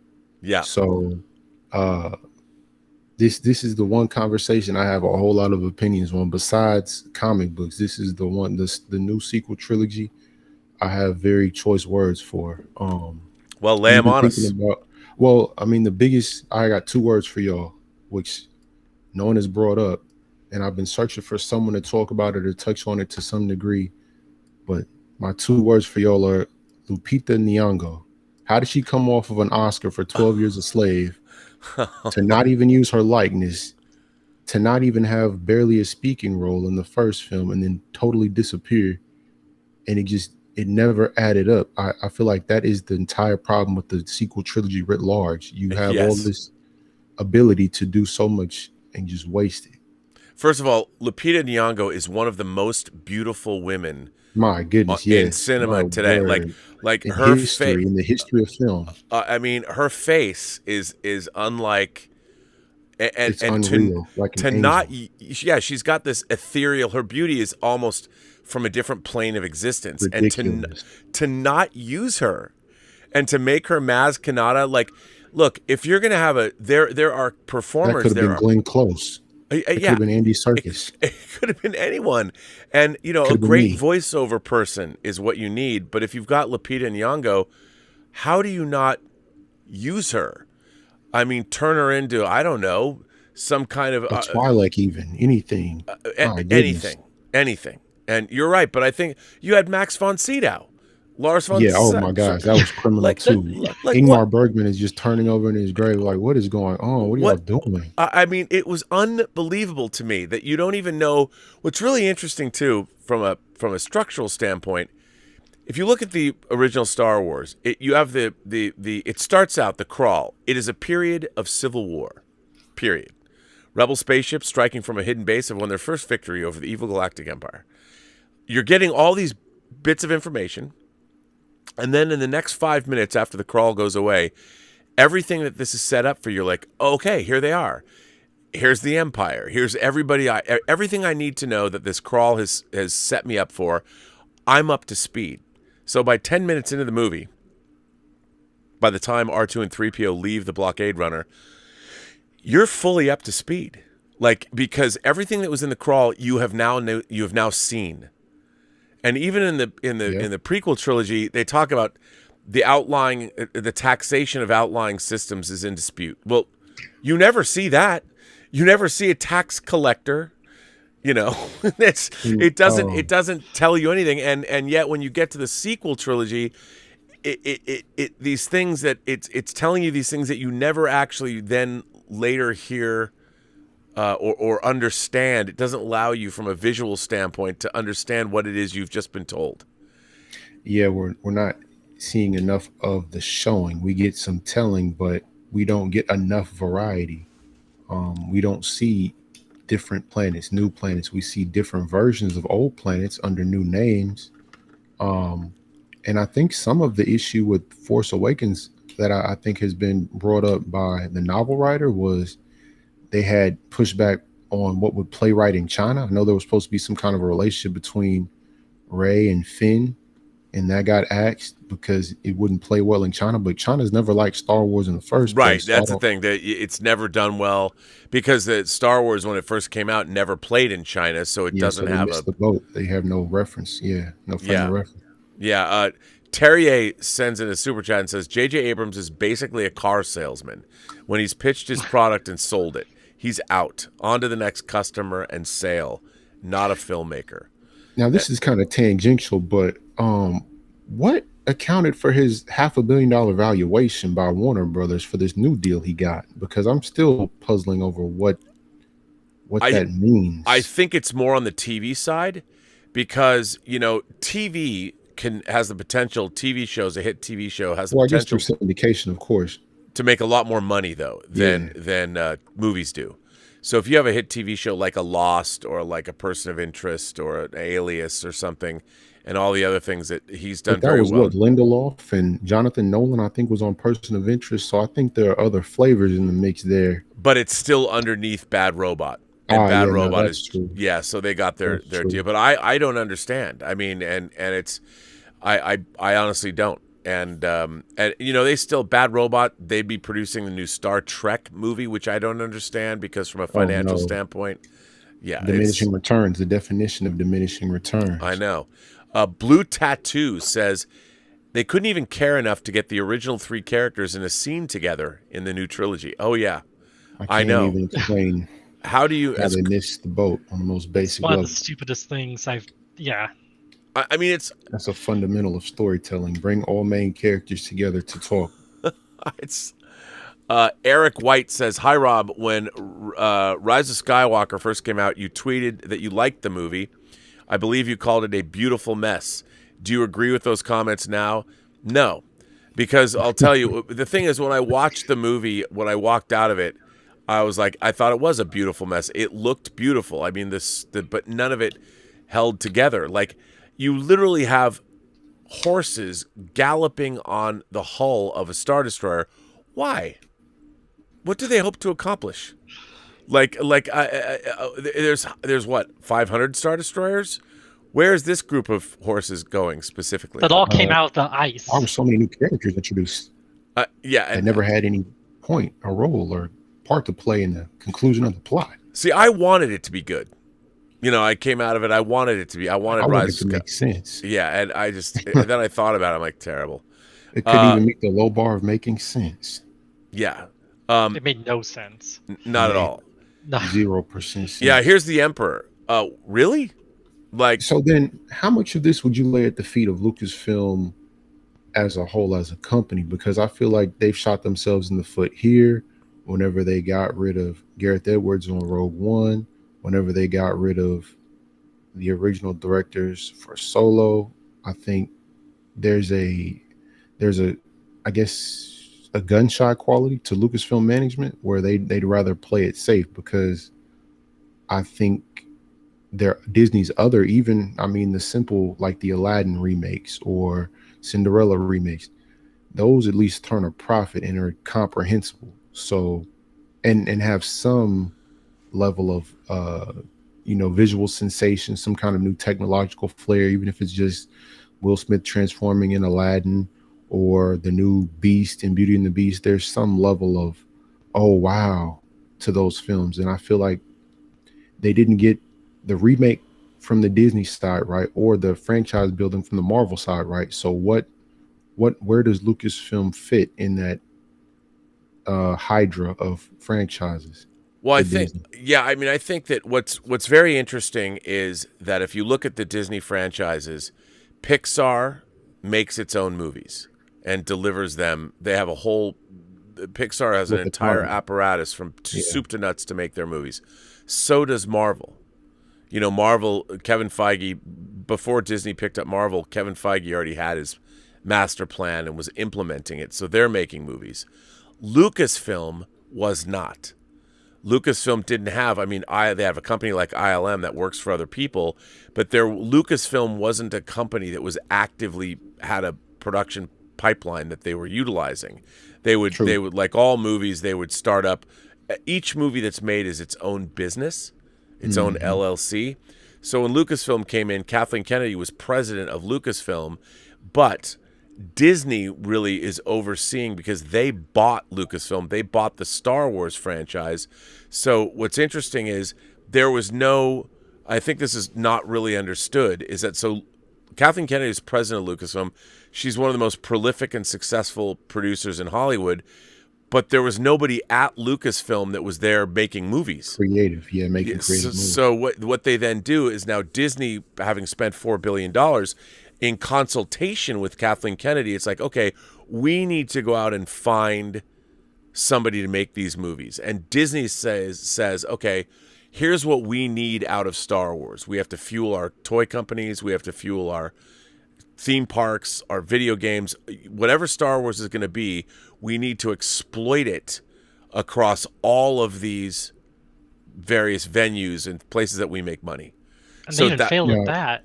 Well, yeah, but that's the thing. But Disney was the thinking video games were terrible. Yeah. Yeah, well, that's the thing, that because Disney doesn't, as a company, they're not the creatives. You know, they're a corporate entity, and they treat everything. I mean, Disney is very, very corporate in terms of how they do business. Now, to that point. Yeah. Oh, I was just going to say to that point, how would you feel about them going back to basics and bringing us that low budget feel of the original Star Wars? I feel like that's a component that was missing in this sequel trilogy that we kind of got a taste of with The Mandalorian, where you have to kind of be creative, work within your budget, give us more interesting character designs, give us more interesting creature designs, work with animatronics instead of CG. Yeah, well, I think there was room for that. And the problem is you can't make movies like Star Wars are too big in scope now. There's really no way to go back. Because even back then, the equivalent of what they did for, you know, $11 million or whatever, 9 million, 10 million, what they did for the original Star Wars, even that in adjusted dollars, you're still looking at $100 million. Things have just changed in technology. But that, I mean, changed. I believe what Force Awakens was 250. I feel like that's a little overkill. No, it was. I think overall in Hollywood right now we have an issue where budgets expand, but creativity contracts, and you end up with these very strange business propositions essentially just put up on the screen.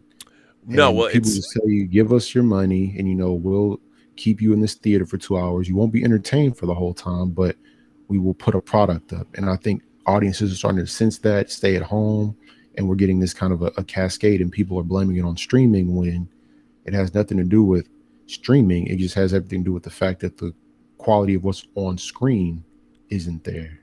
Well, no, and I think at the end of the day, it still always comes back to characters and story. We have AJDZ sends in a super chat and says, this is a good point. How did JJ screw up the character of Finn in episode 9 so badly? CallIn dropped a great Finn story in his lap, which was in the Duel of Fate script. Instead, he wasted time on side quests and screaming Rey all the time.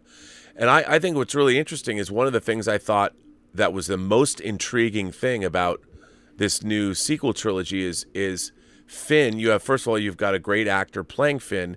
The idea that somebody that had been indoctrinated into the Empire or the First Order never touched on in the whole trilogy. Yeah, and leaves that and carries the guilt with him, or that could have been a really, like, he should have had a redemption arc, you know, and even in Force Awakens, well, I'm here, I'm participating in the massacre of civilians, and I don't want to do it, and I'm being now admonished by Captain Phasma, and now I'm going to escape. They wasted Phasma too. They wasted all that stuff. And it was just suddenly this character is now, I'm a hero. I'm joining the resistance. And I propose nothing. Yes. And it's really too bad. And they made him a joke. Like they made him a janitor in The Force Awakens. Yeah. Yeah. I mean, you think that what's interesting is so he has Imperial or First Order training of some kind. He would be very valuable to the Resistance, and you see some of that, but he doesn't have any arc. He's just here's a character that we've defined in 5 minutes, and he's going to play this role, and we don't really know what to do with him because he doesn't have a story. I mean, even Bill Burr's character in The Mandalorian was used better because they go back in and use his contacts to then get records downloaded. Like it all they bring, you know, what could have been just a guest character full circle, and you don't get the same treatment for a major franchise player. It just doesn't seem like there was any kind of forethought. Well, that's what I was hoping they would do with Finn, was something like that. Yeah. Well, also that you brought up that Bill Burr, that scene when he's confronting the Imperial officer when they're accomplishes the same thing in 5 minutes. That was amazing. You know, and you find out we got insight into what it's like to be part of an Imperial action against a civilian population and what It's that like a meant. tent scene too. It was fantastic, and Bill Burr was great in it. And Very it's well. really interesting. You look at that particular scene, that gave us more insight into the Empire and what people that work in the Empire can think or how they think, and How they feel about the work they do. it dimensionalized the Empire more than anything we'd seen in Star Wars, maybe ever, because the Empire has been, Faceless. fairly one-dimensional in terms of its villainy, which is fine because it works. But now that you're going to do a serialized story, you have a lot of time to delve into these different kinds of characters. But absolutely. Mr. Meekinator says, fellow Aussie here from lockdown Melbourne. Awesome to hear you guys whilst driving home from work.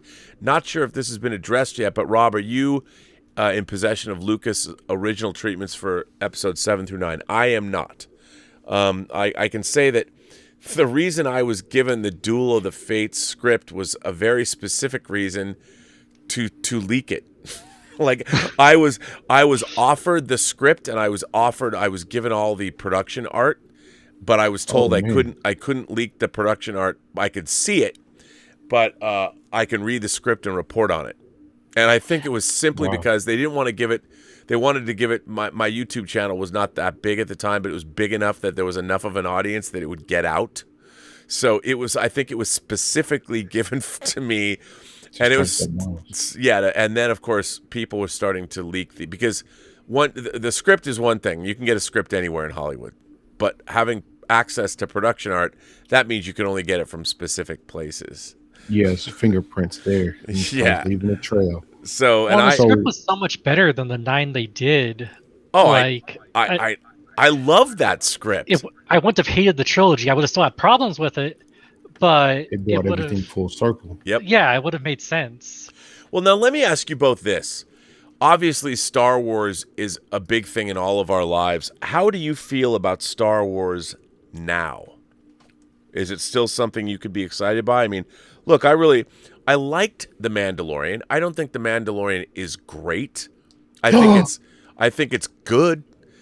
but it's good, but it hasn't done enough. I want to see more. I want to see where it's going. But we'll see. I mean, it's fun. It's only, it's so far. I want to see a story that goes a lot deeper and further than it has.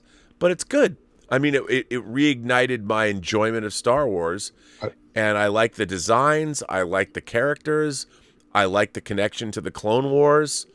I think that's where Star Wars should have gone all along before jumping right back into a trilogy. We should have started with some auteur visions. Like we've got, Jon Favreau, we got Robert Rodriguez. We have a variety of different voices coming in, adding their own little spice. Totally agree. And kind of defining different corners and giving the whole universe dimension. Then when we get that right person with a vision for a trilogy, we have all the corners defined. And now we can go in and enhance that with the big widescreen IMAX experience of a new trilogy. But because everything is led by release dates these days, we end up putting the cart before the horse, and then you have nonsense up on the screen that just absolutely wastes everybody's time and, leaves me with no choice but to protest and throw my popcorn. Well, I don't understand why. I mean, the Lord of the Rings trilogy proved that you can make a trilogy all at once. I mean, obviously, Peter Jackson done a better job, in your opinion? How would you feel about that? Or who do you feel like could have really taken us to the promised land and brought it home, gave us a good trilogy? To be honest with you, you know what? Knowing what I know now, I would have hired someone like Scott Frank, who directed The Queen's Gambit, and he also made Godless. Did you see that in him then? I'm saying, as of 2014. No, I mean, obviously, he's been a great screenwriter, but as a director, I wouldn't have seen that then. But I think J.J. Abrams, first of all, would have been the last person I would have hired to do Star Wars based on his Star Trek movies. But I would have gone after somebody, even if you had a guy like James Mangold could have done something like it. I'm sure that would have been a good choice. Even just off the strength of 3:10 to Yuma. Yeah, and I would have or gone after a veteran like Peter Weir. Peter Weir, who Oh, has wow. an incredible, you're going back further, or George Miller. I Yeah. mean, George Miller. Look what he did with Fury Road, But and was and that out at the time? I think they were wrapping Fury Road as they were ramping up but on I mean, if you 7. look at his filmography, like movies like Lorenzo's Oil, and of course He was a great director, though. he's a great director. But again, how do you Great versatility. absolutely? And what you needed is a director who really understands story and how to direct a movie. You need an auteur. I don't think J.J. Abrams is an auteur because I don't think he's a very good director at all. And his Star Trek movies sure doesn't show an understanding of Okay, storytelling. I got a horrible proposition for you. Zack Snyder or J.J. Abrams? Which one? If you had to pick. Well, it depends. I'd probably pick Snyder, but Would other people be writing the scripts? Yeah, we can get anybody you want to write it, but it's Then I one of the would two. then I would pick Snyder. I think believe that's the right choice. Visually, he's an amazing visual storyteller. yeah, and I think that if he has the right screenplay, I think he can visualize the screenplay. And what you needed, I mean, you really needed those screenplays needed to be tight. They needed to be really, really, really great. And I just don't think we got them. I'm And really confused once Kasdan put his name on that. That really hurt my feelings. I'm like, you did not. I'm like, you did not, did Larry. not. You did not write this script. Come on now. Exactly. You need to stop.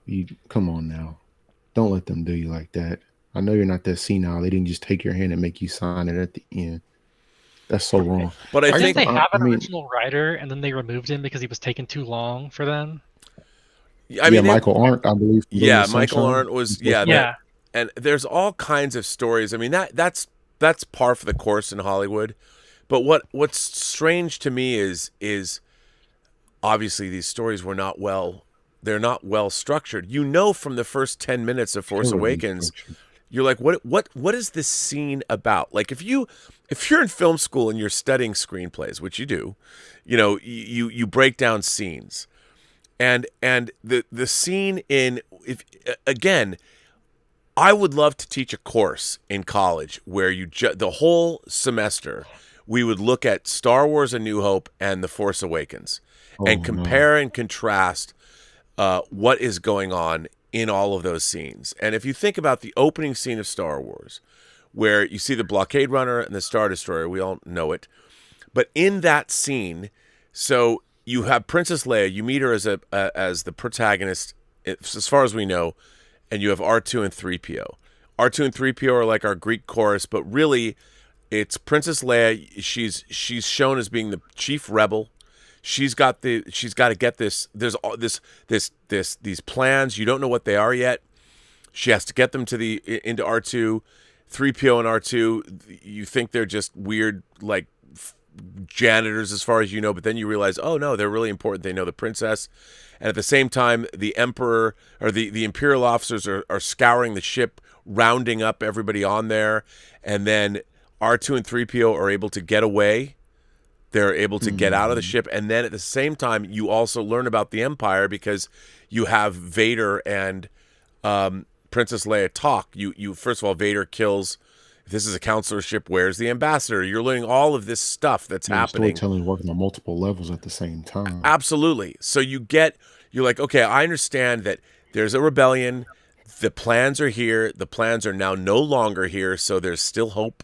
The visuals are a lot more clear too. The Force Awakens starts off dark and dusty, but we get Darth Vader. He's in all black. Princess Leia in all white. We get a lot of visual clues from the very beginning who we're supposed to root for. The overall gist of the whole, the gigantic Star Destroyer coming up underneath her ship. So we understand that this is a big imposing force. There's a whole lot of additional visual storytelling there too. A lot of conscious work going in subconsciously to influence how you feel about the whole sequence too.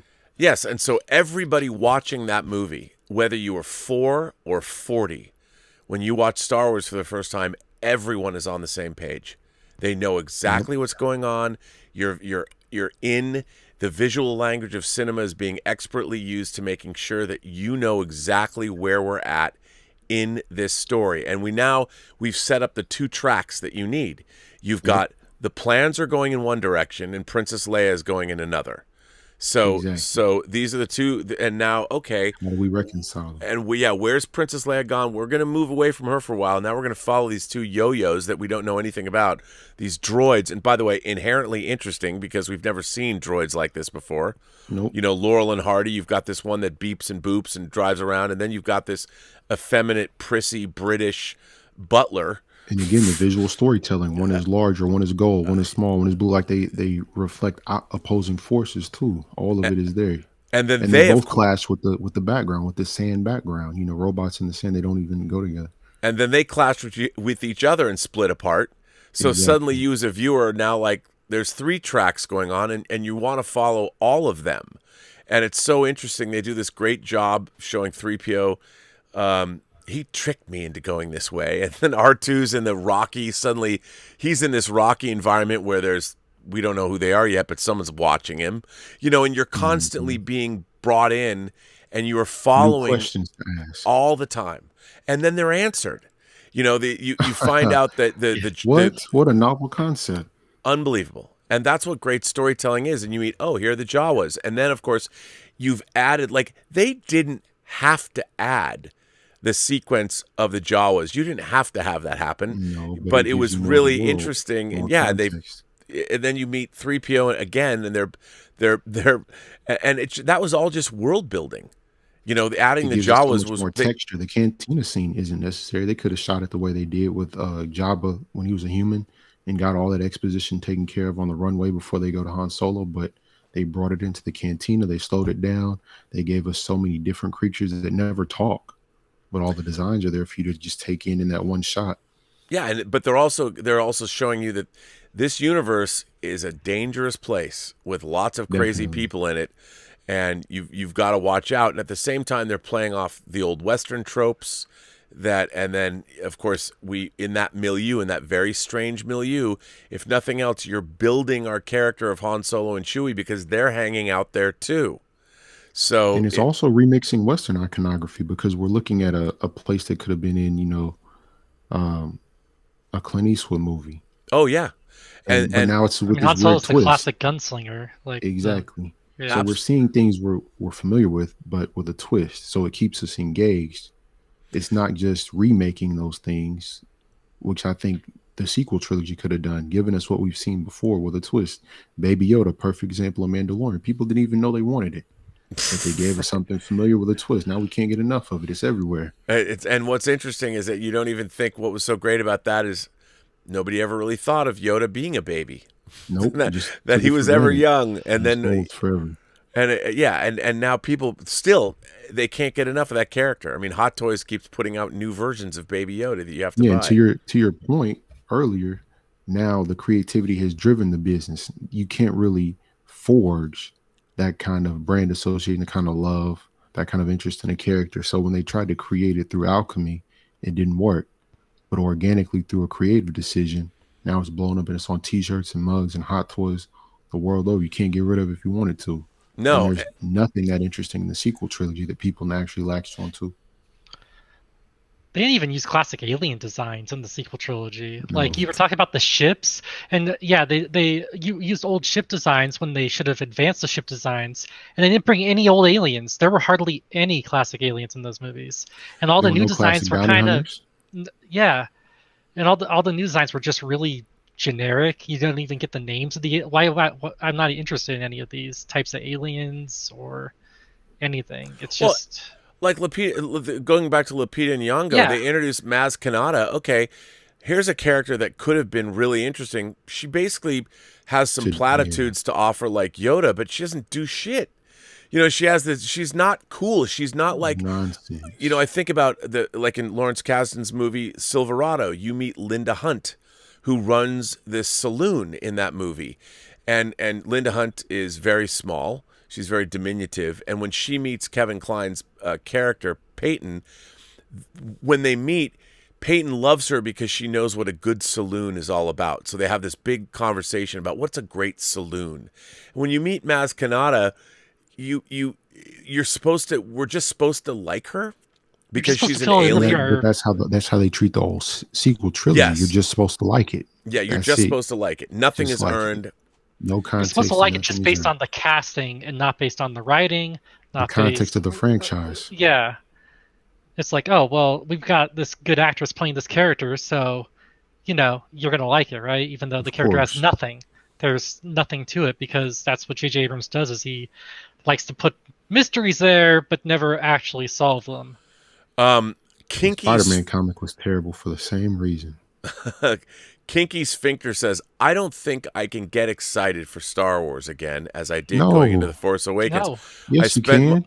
I spent my entire wanting to this is what he wrote. I spent my entire wanting to experience it as an adult. I saw prequels in the theater that were different as a kid.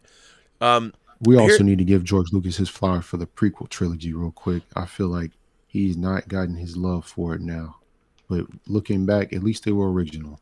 Yeah, If I think that's nothing my else. thing. Yeah, I think they're being re-examined, though. I mean, it's interesting. Like I like Attack of the Clones, and everybody doesn't. Like, how do you not like the battle on Geonosis? When Attack all of the Clones Jedi. has a lot of love. Jango Fett is fun. Even the name Jango Fett. Yeah, right. I mean, it's there's a lot. I of like that opening chase scene with the bounty hunter at the beginning. Yeah, Like Yeah. the dialogue's a little stilted, but it's still fun. And Yeah. It was like, a lot of fun. Plus, you Yeah. haven't seen that before. No. seeing it's a cities chase. like that. Speeders flying through all these different levels of a city, kind of like a Blade Runner, but a little bit more bright, a little bit more vibrant. Yeah, Yeah. and Yeah, there was neat stuff, and even the beginning. When you arrive on Coruscant and the there's the attack on Padme's life, and you meet then he jumps when you straight meet out the window. yeah, and you meet Obi-Wan and Anakin, and they're in the elevator going to see her. I mean, even that's fun. And It shows their character. Even that multi-dimensional storytelling. Anakin is more forward, and then Obi-Wan is strategic. You get a lot of character development just in that opening sequence. I mean, without I would them have having to done. talk. Yeah, I think the only thing, the stilted nature of, they should have gone more Lethal Weapon, where it was a little bit more easygoing between the two of them. Like, these are Jedi Knights that have they're there to solve problems, but they just. I mean, I think the real problem with the prequel trilogy, the biggest problem of all, is that the human characters, they're so stilted, and the dialogue. George Lucas, the writer. Yeah, it's is the not problem. good, and everybody, because they're acting on. I mean, how do you make Sam Jackson sort of flat? Yeah. Because they're acting in a. They did not know. People did not know when Phantom Menace and Attack of the Clones were made. It's all green screen, and it's really difficult to, like, when you put two actors in a restaurant that's a real restaurant. You're shooting on location somewhere. They know how to talk. We've all been to restaurants.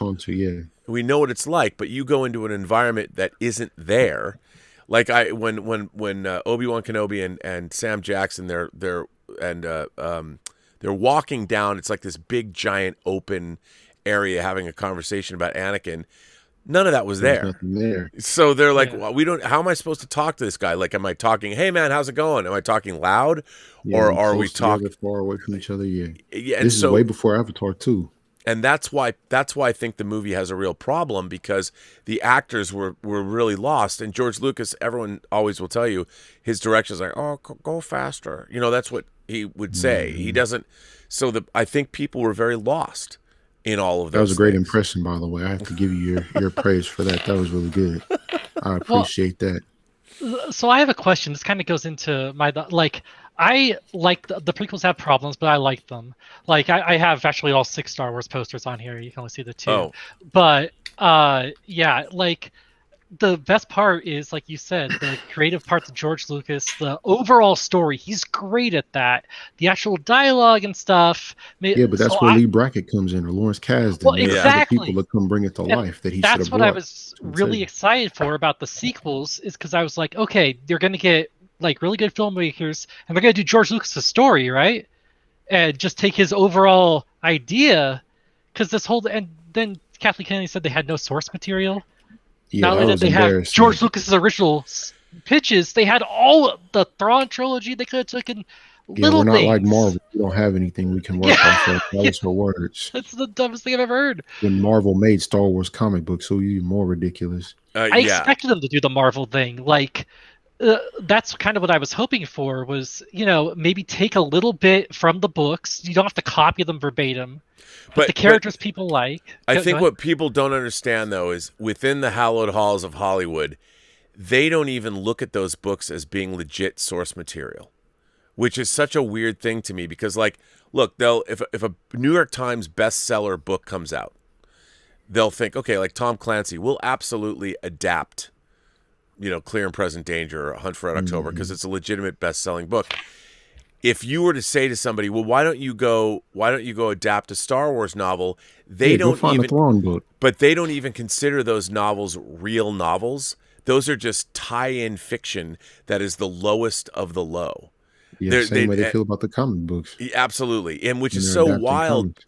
Because you look at how Marvel, all of their stories. I mean, the Winter Soldier. Yeah, that was Ed Brubaker's run. I mean, they don't do it exactly, but they look at things and go, "Oh, we already know. We're going to take it from there." Falcon and Winter Soldier, where they start and then where it ends the character, they take those beats. Yeah, like the Isaiah Bradley character was right out of the Truth miniseries from the early aughts. Yeah, they went back. Yep. And they took that and that was a really smart thing to do, and they don't have to sit there and go, well, we're going to we need this character like Isaiah Bradley but they had it, so they're like, that's where we're going. Let's use it. And it fit the position of the story where it was going at the time. I think for whatever reason, the two most successful men in Hollywood are never copied: Kevin Feige and Jason Blum. I don't know what it is about them and their personality that made them break the mold and kind of go the direction they went, but it seems like no one else in Hollywood is willing to take the risks they did. Well, I can tell you exactly why, though. Because they're successful, and they've been repeatedly successful over and over and over and over again. And the problem in Hollywood is there are very few people that are in a position.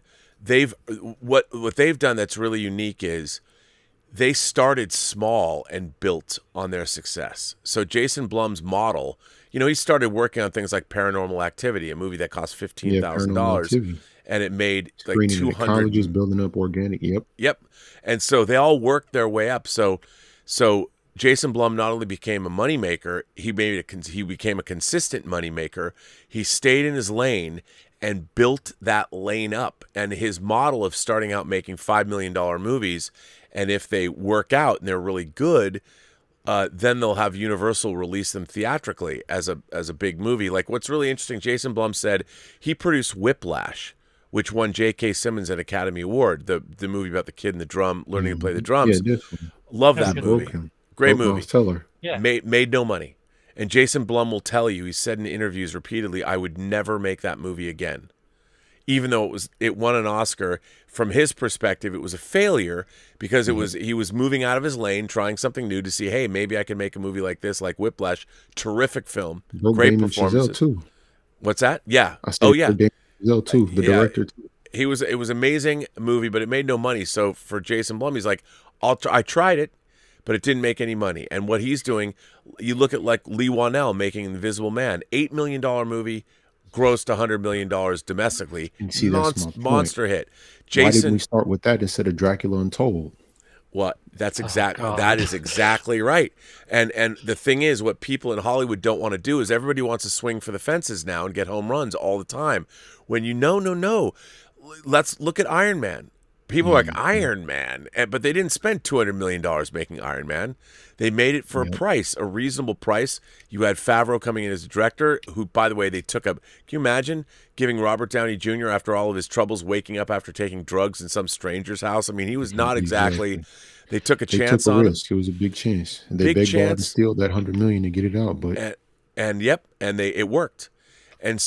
And that's what you do. And then you repeat that success and you do it over and over again. So Kevin Feige is in a position where he's untouchable because he built up his success and nobody can take it away from him. And no one can say, oh, it was really me. Same with Jason Blum. And there's very few visionaries in Hollywood that have been able to do that consistently. And that's why their power as producers trumps any studio executive or anyone else. And there aren't anymore. We used to have, like, Jerry Bruckheimer was at the top of his game, hit after hit after hit. We had a lot of different. Those people are all gone now because now as we've gone, I mean, on TV you have people like Shonda Rhimes and David Kelly and to a certain extent J.J. Abrams. I would But say they all have the fact that they know their audience in common too. Yep, Blum knows his audience, 100%. Feige knows his, Shonda Rhimes knows hers, whether it's How to Get Away with Murder or whether it's what she's doing Grey's Anatomy. Yep. She knows how to Scandal. She knows how to pull the heartstrings of her audience. And she's like Kenya another Barris, person. same thing. Yeah, and all these people had to build, like Shonda Rhimes wasn't Shonda Rhimes to begin with. She had to bust her She ass. built her stuff up. She was a great writer first. Yep. And that's why you can never take those successes away from people. That's why Shonda Rhimes gets the huge Netflix money. Ryan Murphy. Same with Ryan Murphy. Over and over again. Consistently slept on, but I think he's a great creator. Yep, absolutely. My question would be though, why then? And you kind of answered this earlier, but why then does J.J. Abrams still keep getting all this? Like, his last movies have not been very well received. But he's one like you said, he's one of those only 20 that is confirmed can do it, can pull it off.